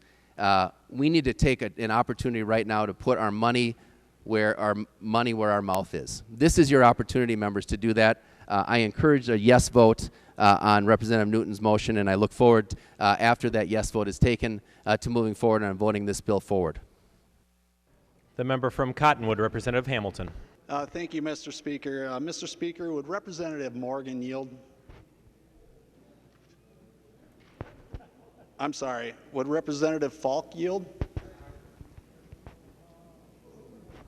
I'm sorry, Mr. Speaker. Minority Leader Thiessen, if your policies were so great, we'd probably still be calling you Mr. Speaker. You know, you sit here and you call us out on this. You know what, I think the difference last year when we stood up and asked for this to move forward was because the budget targets actually came out. And there was not enough money that was set aside into the Health and Human Services Finance Committee to carry the full 5%. And that's where the outrage came. And quite frankly, I'm pretty honored that I'm being quoted here on the House floor, because I didn't think anybody had ever listened to me, to be honest with you. Representative Newton, thank you so much. And I look forward to continue working with you on this. And I also want to say, while I have the floor, Representative Backer, great job. You sound like a veteran. Representative Daniels, way to go, my friend. Representative Rarick, you know, Lewick, this is great. You guys handled it fantastic. Representative Miller, I couldn't be prouder of my fellow colleagues here. And so we're looking at doing this, and you know what? You're absolutely right. I don't know if this is enough money. We had a lot of questions when it came to it. This is an area that I'm extremely passionate about. There's no question about it. Extremely passionate about. And so Chair Schumacher talked about some of the things that we still need to discuss as we move this forward. And so I asked that I think it was Chair Knobloch that his motion is before us. I ask that we support Chair Knobloch's motion. Thank you. The member from Anoka, Representative Newton. Thank you, Mr. Chair. And will Representative Hamilton yield? He will yield. Representative Newton. Thank you, Mr. Chair. Representative Hamilton, as you know, this bill for the biennium is about $300 million, and for the next biennium, it's close to $500 million.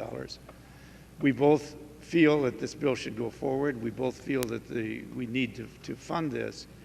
However, when we hear talk about, you know, rolling back all of the surplus, giving back the entire $1.9 billion, or giving back half of it, if we don't act now, and I'm asking you to give me your opinion on this, if we don't act now and vote on this now, do you think that there will be money there to pay for this after the figures come out? Thank you. Representative Hamilton. Thank you, Mr. Speaker, and thank you for the question, Representative Newton. And you know, I've been a little frustrated with some of the comments, some of the rhetoric that's coming forth and saying, well, you guys, and meaning us, as far as saying that we've taken one position or the other. You know what? That's not fair. It's not fair to me, and it's not fair to others on the floor to put us all in a single category. It's public information. I was asked the same question. I think it was by a reporter in the Star Tribune, and I simply said a couple things, same thing that I said back home. I said, I'm going to take the approach this way.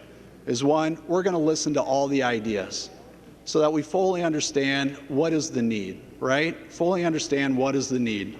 Let's wait at this time. I said, let's wait and make sure that we understand how much dollars that we actually have. Take a look at that as well and work things through the process, because this is the great way to do things, right? And I said, what I'm looking for is I'm looking for probably a more balanced approach. And I may be different from some of my colleagues. I said, you take a look at what the needs are, and you and I are very passionate about this, my friend. And you know what? It's an honor to work with you on this. There's no question about it. We're very passionate about it. And I understand that there's other needs, and people's passions are different all around here, and I respect that as well. I said, so let's take a look at investing in some of these areas that have been underserved in the past, and there's enough blame to go around on all of us. Let's take a look at having some dollars set aside for more of a rainy day fund, if you will. And so we can plan for these. I mean, we've had high deficits and, up and down, or, deficits and surpluses, and let's try to figure out a way that we can plan for this a little bit better. And then there may be some tax relief that could come forward as well. We've heard from business owners, we've heard from farmers, we heard from others that have had, some hardship with the taxes that are before us. So I've said publicly, I think we should have a balanced approach. And so I may differ with a few of the others or the commercials that you'll see on TV, but that's what I've been saying. Thank you, Mr. Speaker. The member from Sherburne, Representative Knobloch. Well, Mr. Speaker, members of the House, I'm not going to ask anyone to yield and ask them how they're going to vote on any issues, because as I mentioned before, I really think that that is something that is not in order under the rules of the House. And yet, as I think about things that have changed since I was here 8 years ago, that is something that has changed. I hear a lot more about that than I used to hear. And I'm not going to accuse anyone of playing politics either, because questioning members' motives is also against the rules of the House. And yet I do hear a lot more of that, it seems like, than I did before. But I am going to speak to the motion before us, the suspension of the rules, and just give a little bit of history for people. I haven't been here for the last 8 years, but Representative Thiessen, you're right. When I was Ways and Means Chair from 2003 to 2006, we did bring the budget resolution to the floor for a full vote of the House. However, after the Republicans lost the majority in 2006 and the Democrats took over, the rules were changed so that now the Ways and Means Committee alone set the budget resolution. That group of people in the Ways and Means Committee you were talking about, Representative Thiessen, only they now set the budget resolution. And I suspect that all the members of the DFL that were here at that time voted for that. I guess I don't know how you voted, Representative Thiessen. I don't have the journal in front of me. But again, in 2009, we had another vote on the permanent rules of the House, and again, we left that provision in, and I presume the DFL that was in charge at that time voted to keep the budget resolution as something that is decided by the Ways and Means Committee. In 2011, the Republicans took over, and they kept that rule in place. They kept the rule that the Democrats had had the last 4 years and said, yes, we're going to keep that decision in the Ways and Means Committee. And the following election, when the Democrats took over again, that rule was again kept. I don't know what the vote was. I suspect that Representative Thiessen voted for it again. But we had 4 successive votes for the permanent rules of the House to have the budget resolution decided by the Ways and Means Committee instead of the full House, as it was decided back in 2003 to 2006. And finally, members, we had a debate this year in 2015. Representative Thiessen, for what purpose do you rise? What order of business are we on? I thought Representative Knobloch already tabled that motion. Thank you, Representative Thiessen. We are on a motion to suspend the rules to take up House File 564. And so, members, Representative Knobloch. I don't think we should suspend the rules, because this year, in 2015, we also had another vote on the permanent rules of the House, and again we voted to keep the budget resolution as a matter for the Ways and Means Committee, and there was no amendment offered of any kind by the DFL minority to change that. So, members, for the last 9 years we've had it this way. I would guess the vast majority of members of both the House Republicans and the House Democrats have voted for this. Members, we've had this vote many times. I think that given that, we should not suspend the rules to change it today. The member from Rice, Representative Bly. Thank you, Speaker.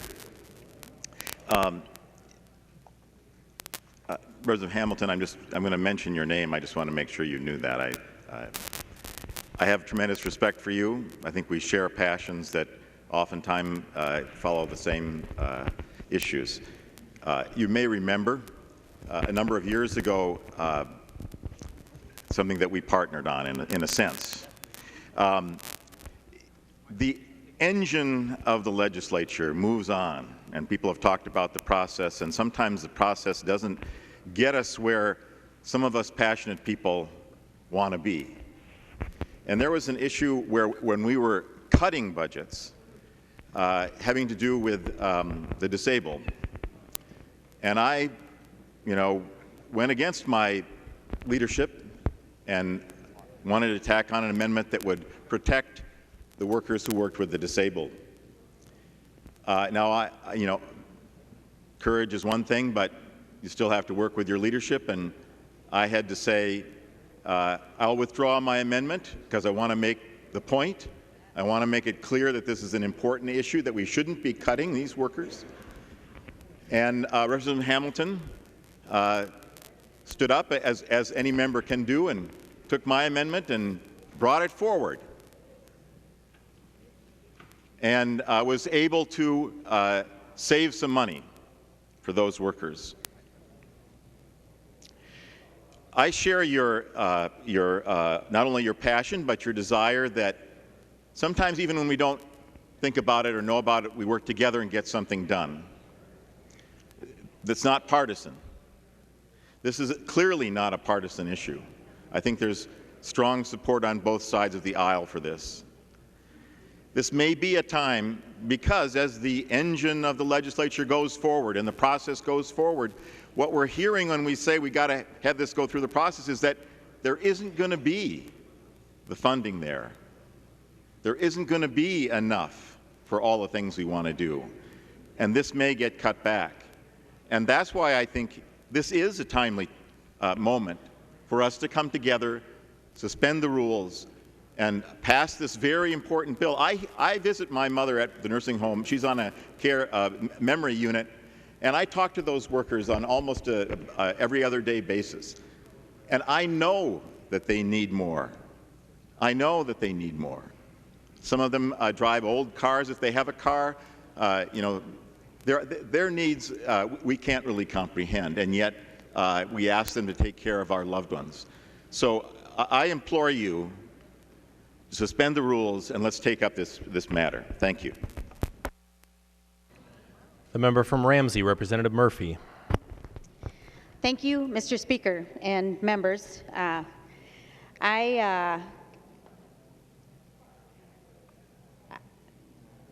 am grateful that you have mentioned and invoked the names of some of those members who are not here right now. I think maybe it was close to the line in terms of rules, but it's good to hear their names.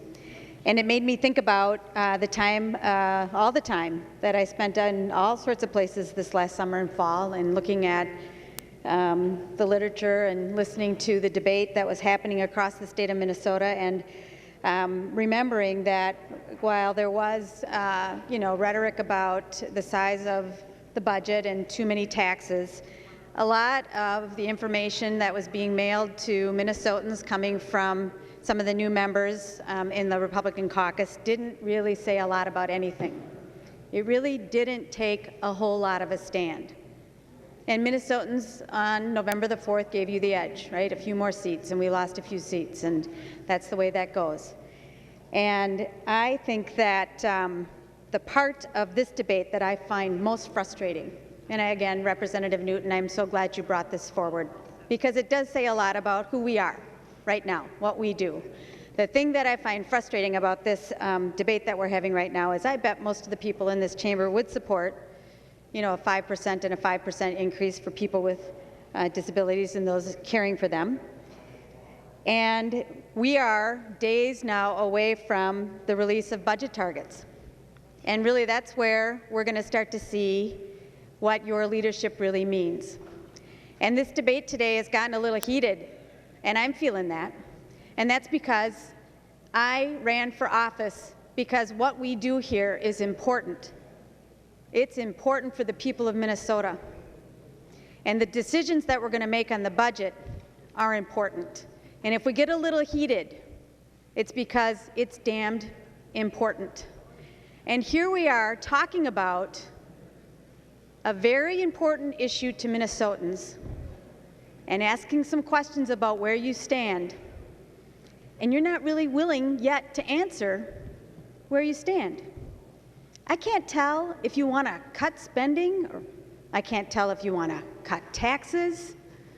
I know that there have been lots and lots of commitments made by members in the majority in terms of spending.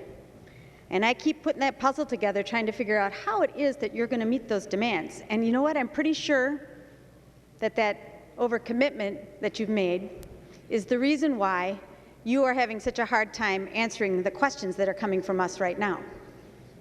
Because I don't think you can fill all those commitments. You didn't say a whole lot about what you stood for during the campaign. But the budget and the targets that you set next week are going to say a lot about your leadership. It's going to say a lot about your priorities. It's going to say a lot about for what you stand. And Minnesotans will know that. So honestly, I'm not quite sure why you can't answer those questions now, unless you really don't know the answers yet. And I got to say, if you don't know the answers yet, you better get to work, because you just got a few more days before you show us the targets that you intend and the budget you intend to inflict upon Minnesotans. Thank you, Mr. Speaker.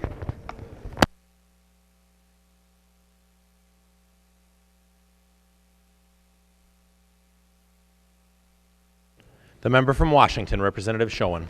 Thank you, Mr. Speaker. Would Representative Mahoney yield for a question? He will yield. Representative Schoen.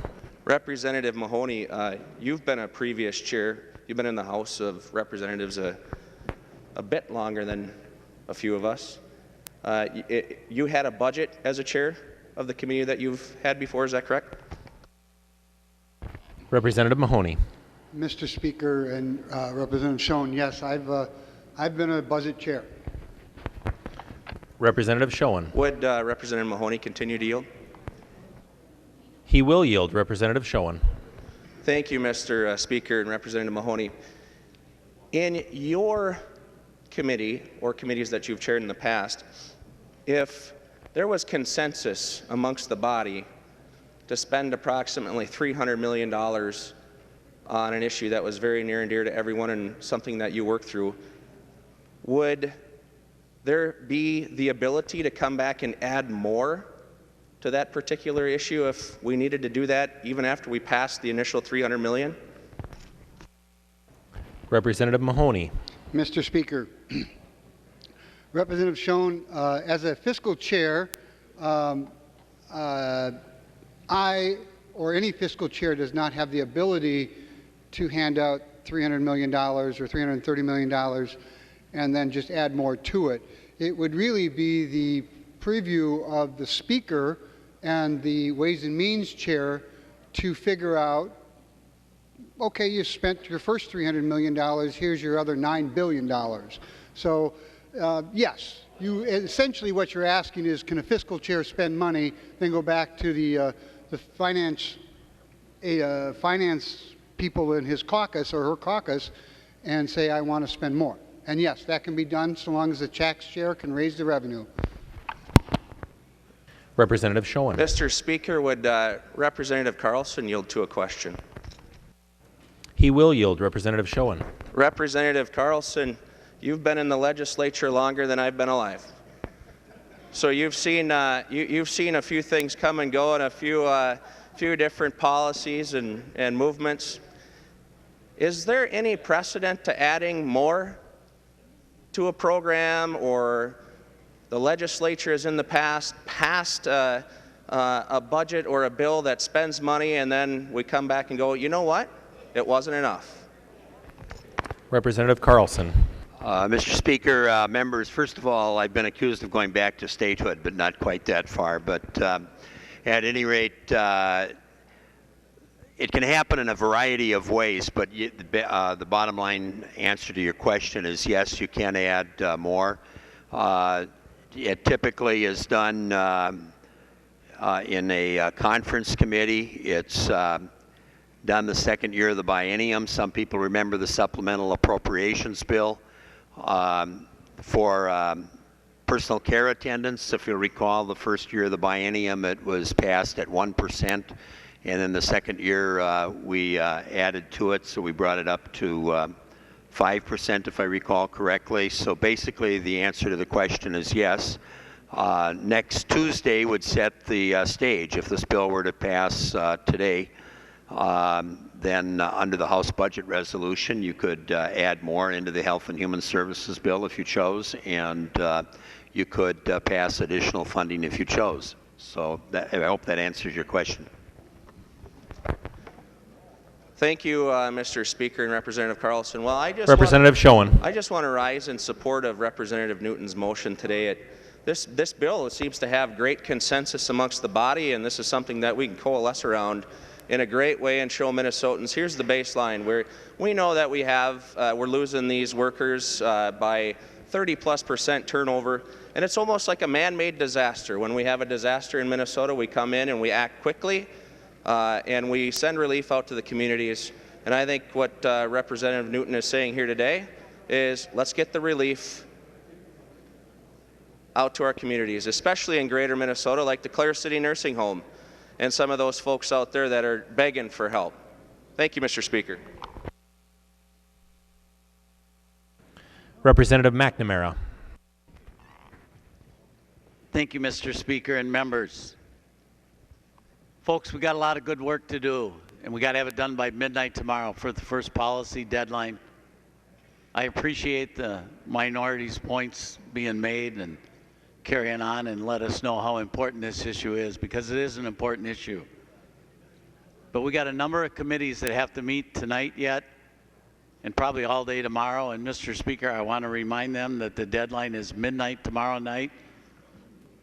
And there's some policy bills that if we don't get back and do our work from both sides of the aisle may not make the deadline. So to honor the process, members, let's move on. Let's get back to work and go do the work that we're sent here to do. Mr. Speaker and members, thank you. Representative Thiessen. Thank you, Mr. Speaker. Well, members, again, I would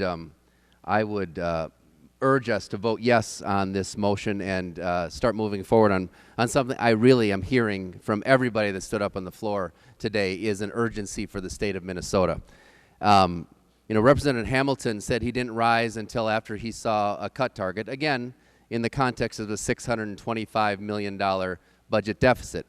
We now have a $1.9 billion surplus. And I guess what Representative Hamilton is suggesting is that the Republicans would never then, in that context, they couldn't think of. If you were so offended by that cut target that wouldn't manage to be able to put money into long-term care last time, I'm sure you're going to be terribly outraged if there's any sort of a cut target to Health and Human Services in the context of a $1.9 billion surplus. The other thing, a couple of people did raise the election, I did too, but raised the election and the outcome of the election last year.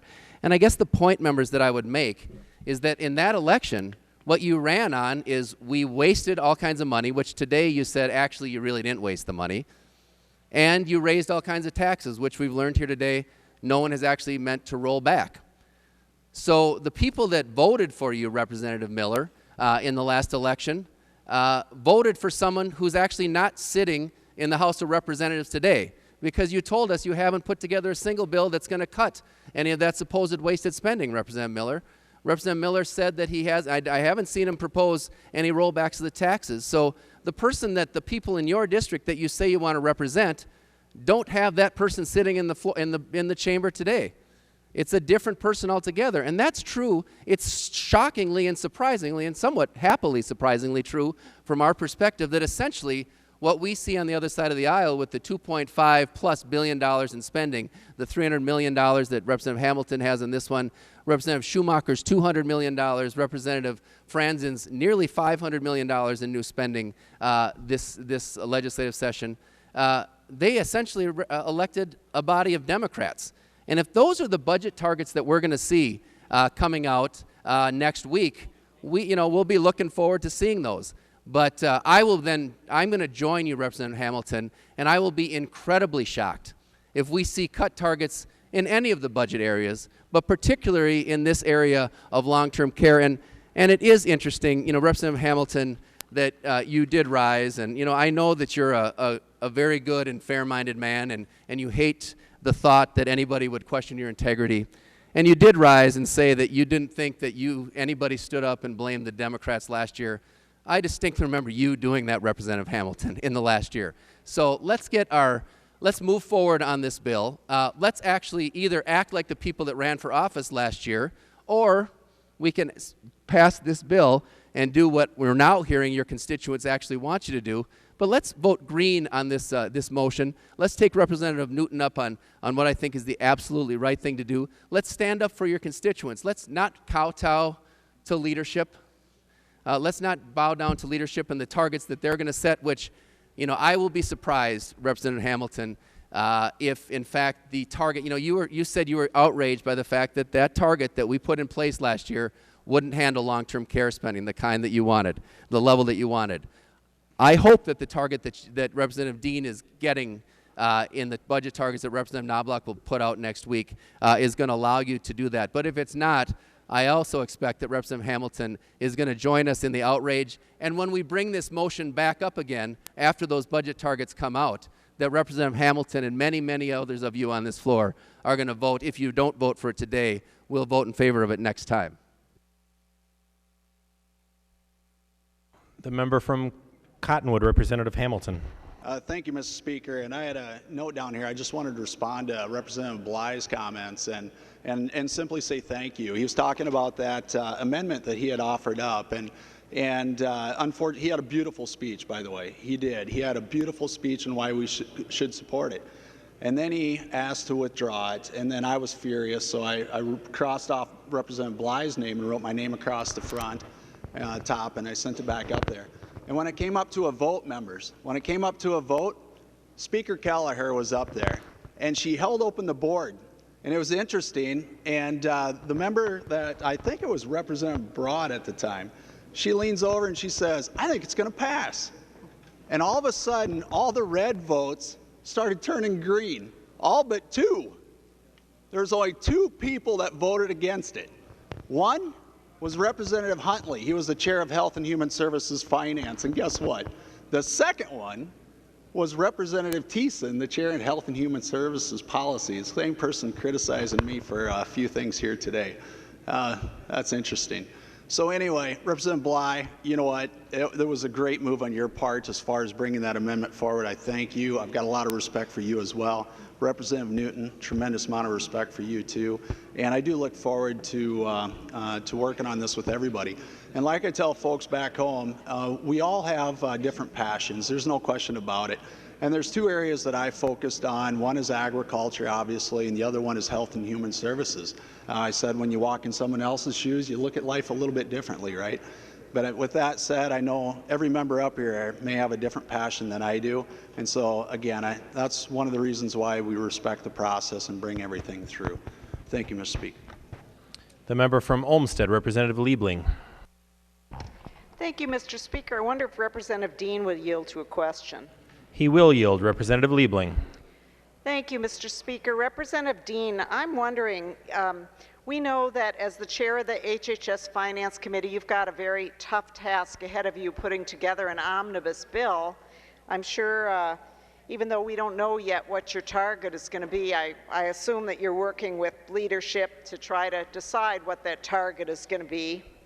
And I know that's not an easy task, but just assuming that you don't get a target that's going to accommodate all of these important bills that your members are carrying, all of these bills that spend many millions of dollars in health and human services and great bills that all spend money that's very much needed, I'm wondering if you get too small of a target to accommodate that, and if members don't vote today to suspend the rules and pass this bill, I'm wondering what's going to be their opportunity to try to get this bill passed. If they don't agree with the target that you're given by your leadership, and say they decide that their own constituents are demanding that we raise these wages by 5%, and this is just, as you know, it's just one of many, many bills that are going to cost a lot of money to provide services that Minnesotans very much need.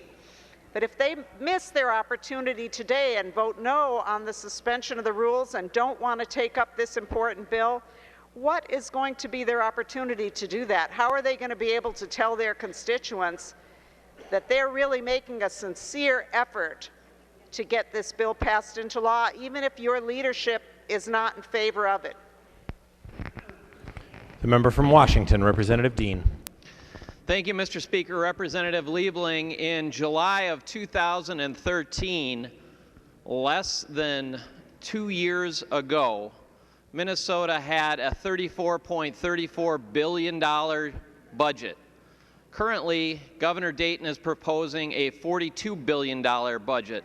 That is a 25% increase in spending, and we haven't even seen the last of the spending that has come out on that side.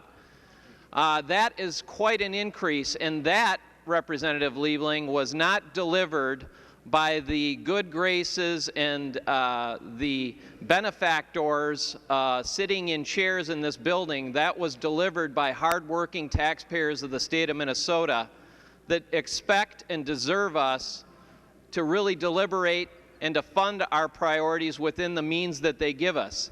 I believe that we have the budget that they have worked to, they have been overtaxed, and they've given us enough money to fund our priorities within that budget, as well as provide tax relief. And I think that's our job. That's the job of the committees, and that's the job we need to do, and we are not doing that because we are here. The member from Olmsted, Representative Liebling. Thank you, Mr. Speaker. Well, Representative Dean, you didn't answer the question. And the question was, how are your members, if they vote no on the suspension of the rules today, and they don't vote to take up this bill, when you get your target, and based on what you just said, I doubt very much, members, that his target is going to have room for this bill. Let's just be realistic about that right now, because we have this very important bill that spends many millions of dollars. I've got the fiscal note here. It spends $296 million and then some in the next biennium. And then in the out biennium, it costs $471 and some million. So that is a lot of money, granted, but these needs are very real. And so if you vote no today on the suspension of the rules, my question to Representative Dean is, when will you have an opportunity to say to your constituents, no matter what my leadership is saying, I really support this bill. I really want to pass this bill. How are you going to be able to do that? Well, Representative Dean is not going to tell you how, and I think the answer is going to be you won't have an opportunity.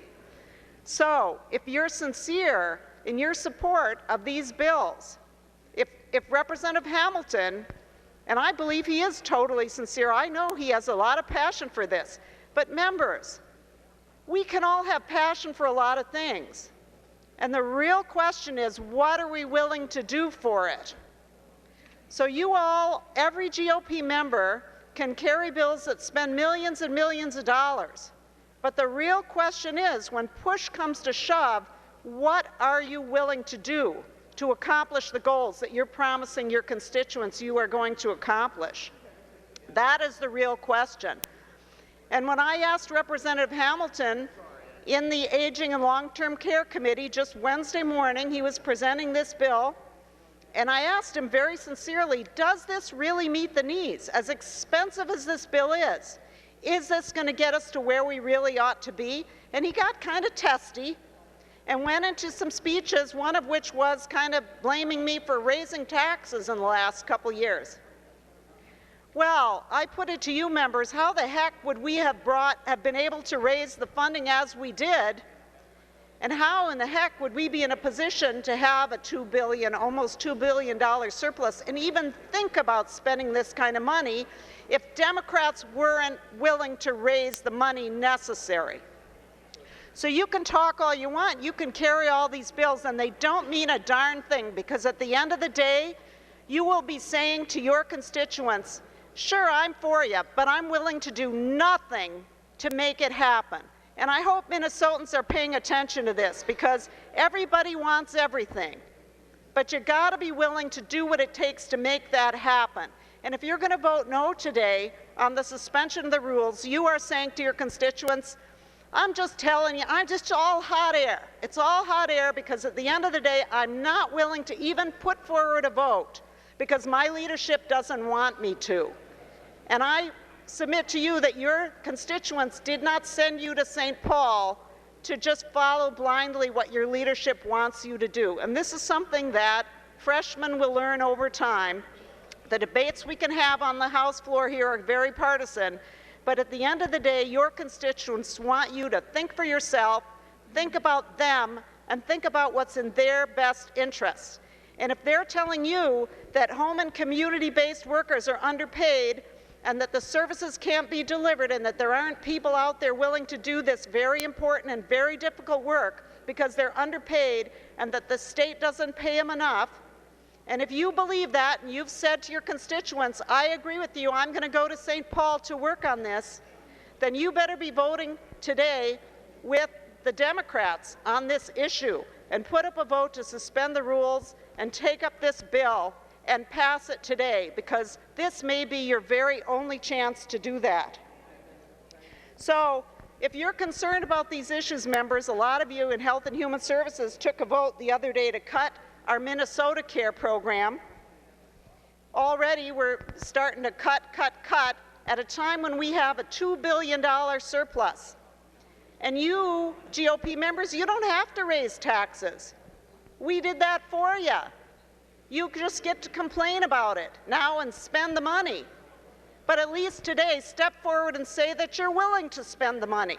Otherwise, it's just a bunch of hot air, and I hope your constituents are listening, because you can be as passionate about it as you want, but if you're not willing to put forward a vote and you're not willing to spend the money, it means nothing.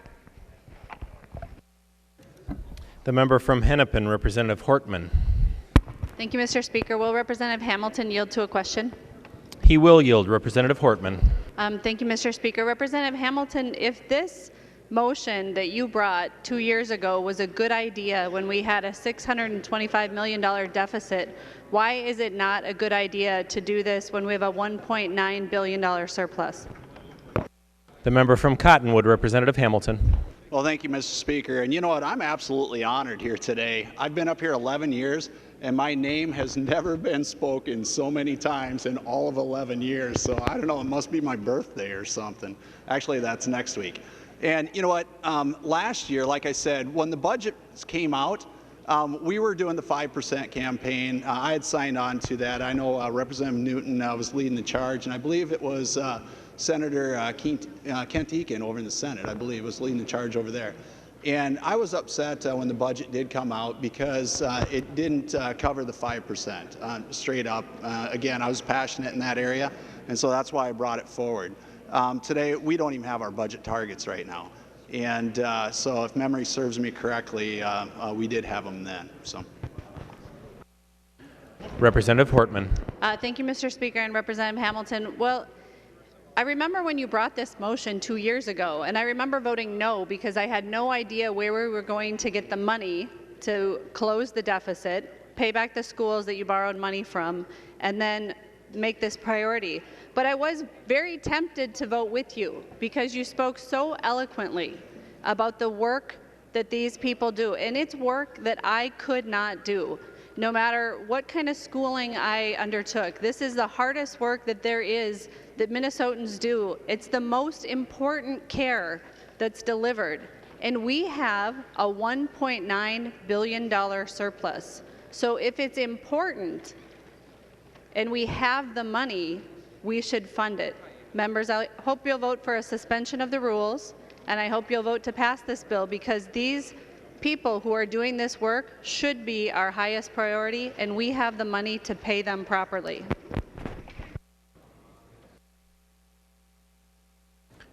Seeing no further discussion, the clerk will take the roll. Representative Hansen. Thank you, Mr. Speaker. And, you know, we've been talking about process for a couple hours now, and I'm trying to think back, you know, to the folks that are that come to my office from the district, and those people that come make the trek here, and it's a hard trek. Even though it's just in West St. Paul or South St. Paul or Mendota Heights, it's a hard trek, particularly when there's snow and frost. But they come year after year, and they've come this year again and again. And they may not be familiar with our rules. They may not be familiar with our process, but they understand the work they do, and I think they want us to understand the work they do. And that work is critical care for folks that we represent. So when we talk about people that need assistance, and that's really what we talk about here, the partisanship, the process, the posturing, we're coming back down to people who need assistance and the people who care for them, who don't get paid a heck of a lot. Now, we've helped their pay recently, and this bill clearly helps their pay. Now, I know my district in the South Metro is not that unique. I see an urgency. I think I see an urgency in their eyes when they come to my office. I see an urgency in the photos that were recently posted around our building. And I think that urgency is what's in front of us right now, where we can take action on it. I do have a couple questions. If, Mr. Speaker, if Representative Christensen could yield for a question. He will yield. Representative Hansen. Mr. Speaker and Representative Christensen, you're also in the South Metro. I'm just wondering, are you seeing constituents come forward looking for an urgency to help with their care and the people who take care of them? Representative Christensen. Mr. Speaker, Representative Hansen, I am seeing constituents come forward, and I'm also believe in the process. I believe in vetting the legislation through the committee process and having it go through the process so we can decide how best to serve our constituents and Minnesota families in our districts. Representative Hansen. Thank you, Mr. Speaker. And we heard about process again there, about process and process rather than people. Is Representative Koznick available for a question? He's not on the floor. Let's see, Representative Wills. Mr. Speaker, would Representative Wills yield for a question? She will yield. Representative Hansen. Thank you, Mr. Speaker. Representative Wills, South Metro, we're close to each other in Dakota County. What are you seeing from constituents? Are you having people coming forward with urgency in their eyes looking for assistance? Who this bill, House File 564, that provides assistance right away, are you seeing folks coming forward who need that help? Representative Wills. Thank you, Mr. Speaker, and thank you, Representative Hansen. There are several constituents who have come to me in support of this bill, and I think they also understand the work that we do in being very thoughtful and making sure that we respect the process in hearing the bill. And if my memory serves me, last year when we attempted to do the same thing that you're doing now, we brought up the bill at least 5 times and you voted it down. And I think for the same reason, that you wanted to see it go through the process. So I would ask members to let this go through the process so we can make sure that it does get heard, and I do support the bill. Thank you, Mr. Speaker. And Representative Hansen.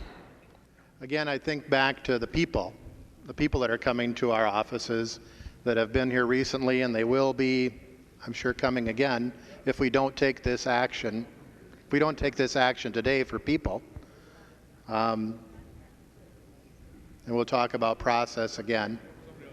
We'll keep talking about process, but there'll be people that'll be waiting.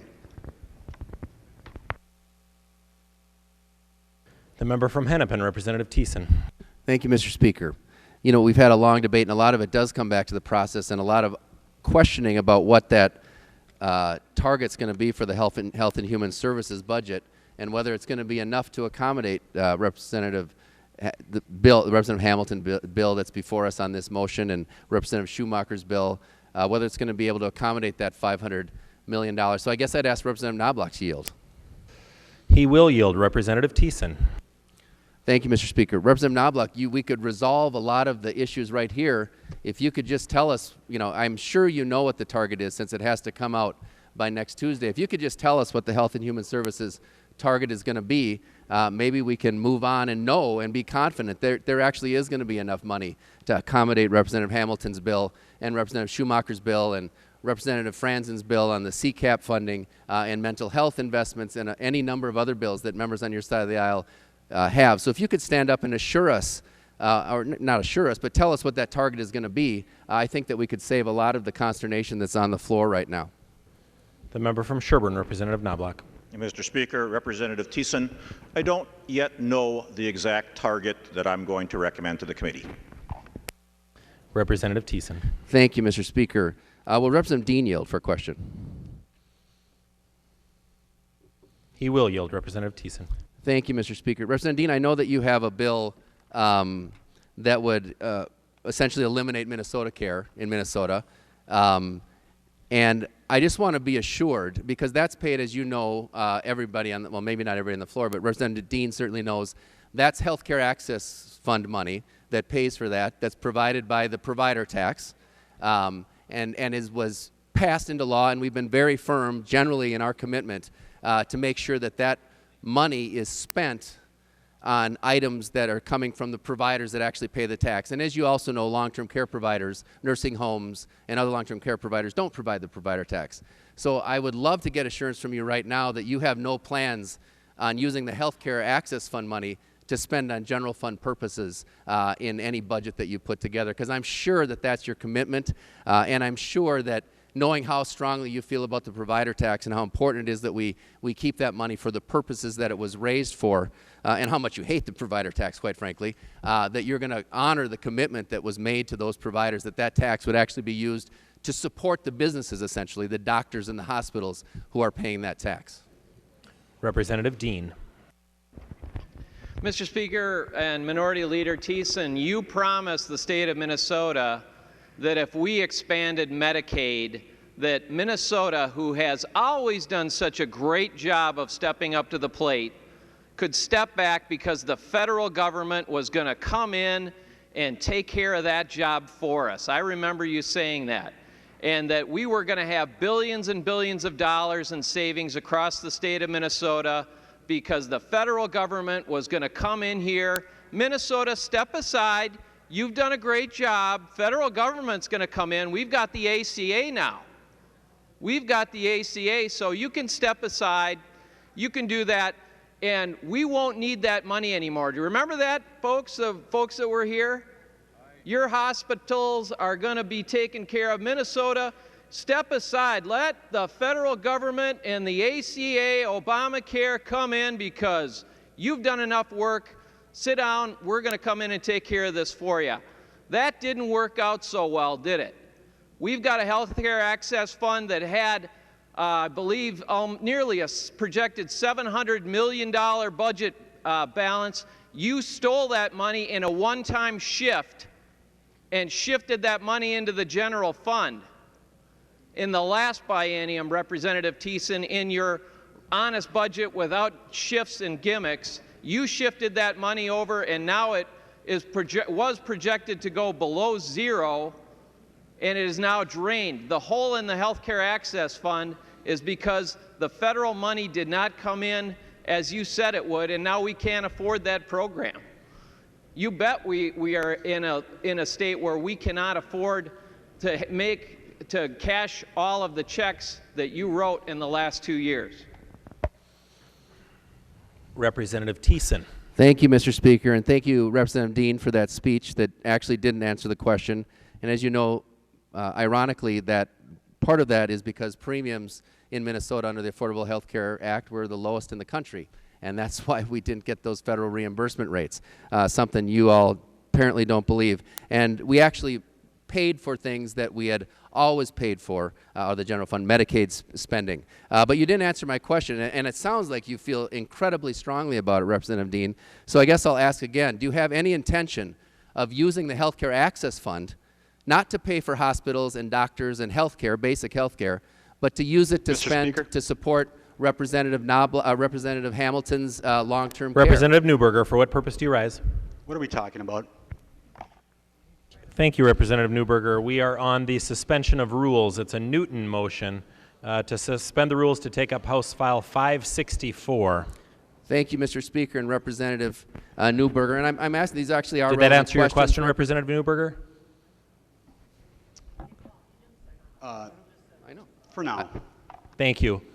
Representative Thiessen. Thank you, Mr. Speaker. And the questions are relevant because Representative Knobloch, one of the questions on the floor is whether if we don't declare an urgency right now, there will be money in the targets to be able to afford to pay for the $300 million that Representative Hamilton doesn't even think is enough to pay for these long-term care workers, plus the $200 million that Representative Schumacher thinks is so necessary and probably is in terms of nursing home funding. And I'm trying to understand, since Representative Knobloch won't tell us what that number is and apparently doesn't know the person that's going to be balancing this budget, I'm just asking questions about what he may be planning in terms of how he wants to balance the budget. And I just want to get assurances as we're making this decision, because it is relevant if Representative Dean is going to do some shifts and gimmicks and use money taken from providers that should go to hospitals and clinics and doctors and start to pay for nursing homes and long-term care. If he's going to break that promise that were made with providers so long ago, we should know that so that we could, if he's in fact going to do that, then I would imagine everybody in this room is going to say,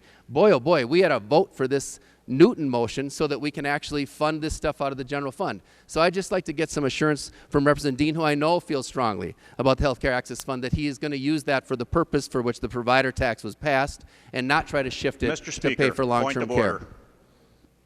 Representative Knobloch, state your point of order. Mr. Speaker, underneath Mason, Section 114.5, I rise to a point of order that this is very clearly a question as to what course a member proposes to follow, and that is out of order. Thank you, Representative Knobloch. One moment.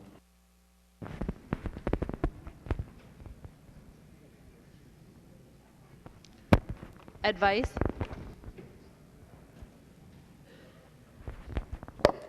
Representative Knobloch, I find your point of order well taken. Representative Thiessen. Mr. Speaker, I would appeal the ruling of the chair and ask for a roll call. Representative Hortman makes a motion to appeal the ruling of the Speaker and requests a roll call. Seeing 15 hands, there will be a roll call. Mr. Speaker, Masons is the lowest level. Representative Hortman. Advice to the body. Mr. Speaker, members, the authority that governs what happens on the floor of the Minnesota House is first the Constitution, second Minnesota law, third our rules, and fourth custom and usage, and finally Masons. And we do not use Masons to overrule the custom and usage of the House. The custom and usage of the House on issues like this is we often ask about budget targets and how money will be spent and how people intend to divide up budgets. That is the bulk of the work of the House of Representatives, and we have conversations about it. Raising a point of order on that Mason's point defies the custom and usage of this House for the entire 11 years I've been here, and I think your ruling was in error. Further discussion on the motion? Seeing none, the clerk will take the roll.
The clerk will close the roll.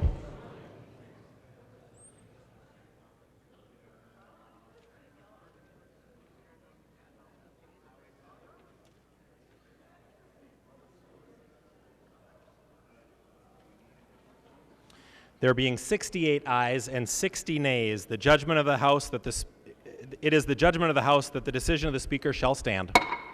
Representative Thiessen. Thank you, Mr. Speaker.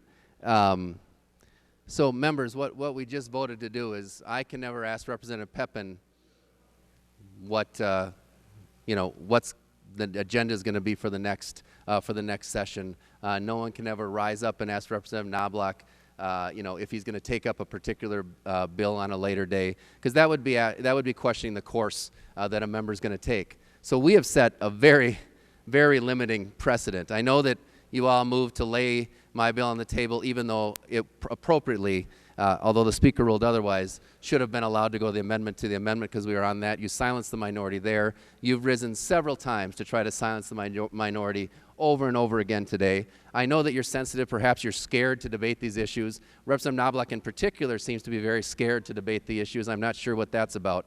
But members, I'd ask for a call of the House.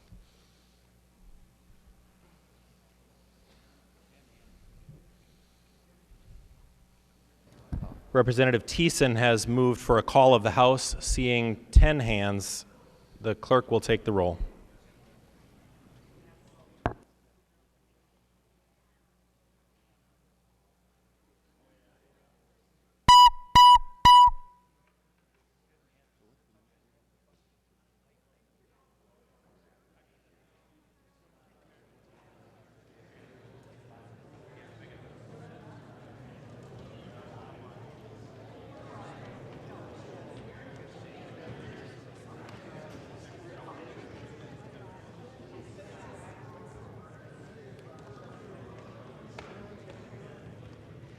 Representative Knobloch.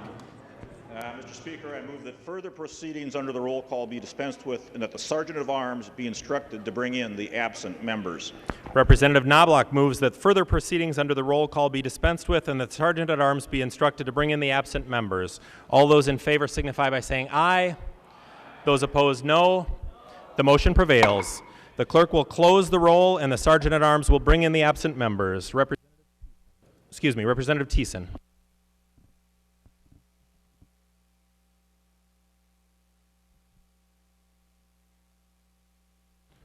Representative Garofalo.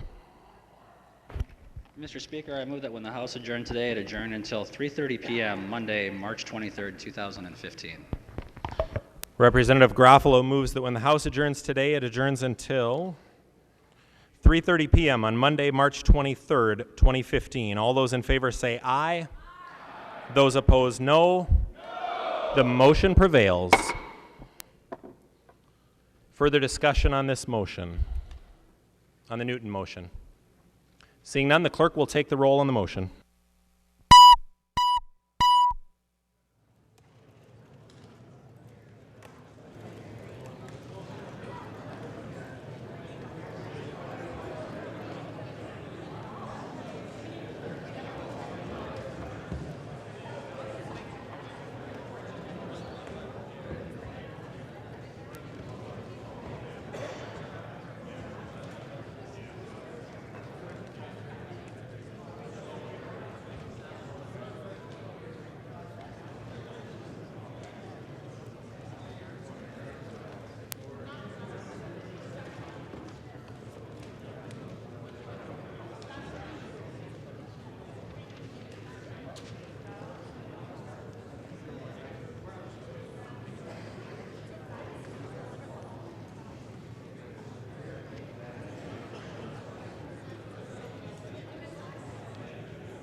The clerk will close the roll.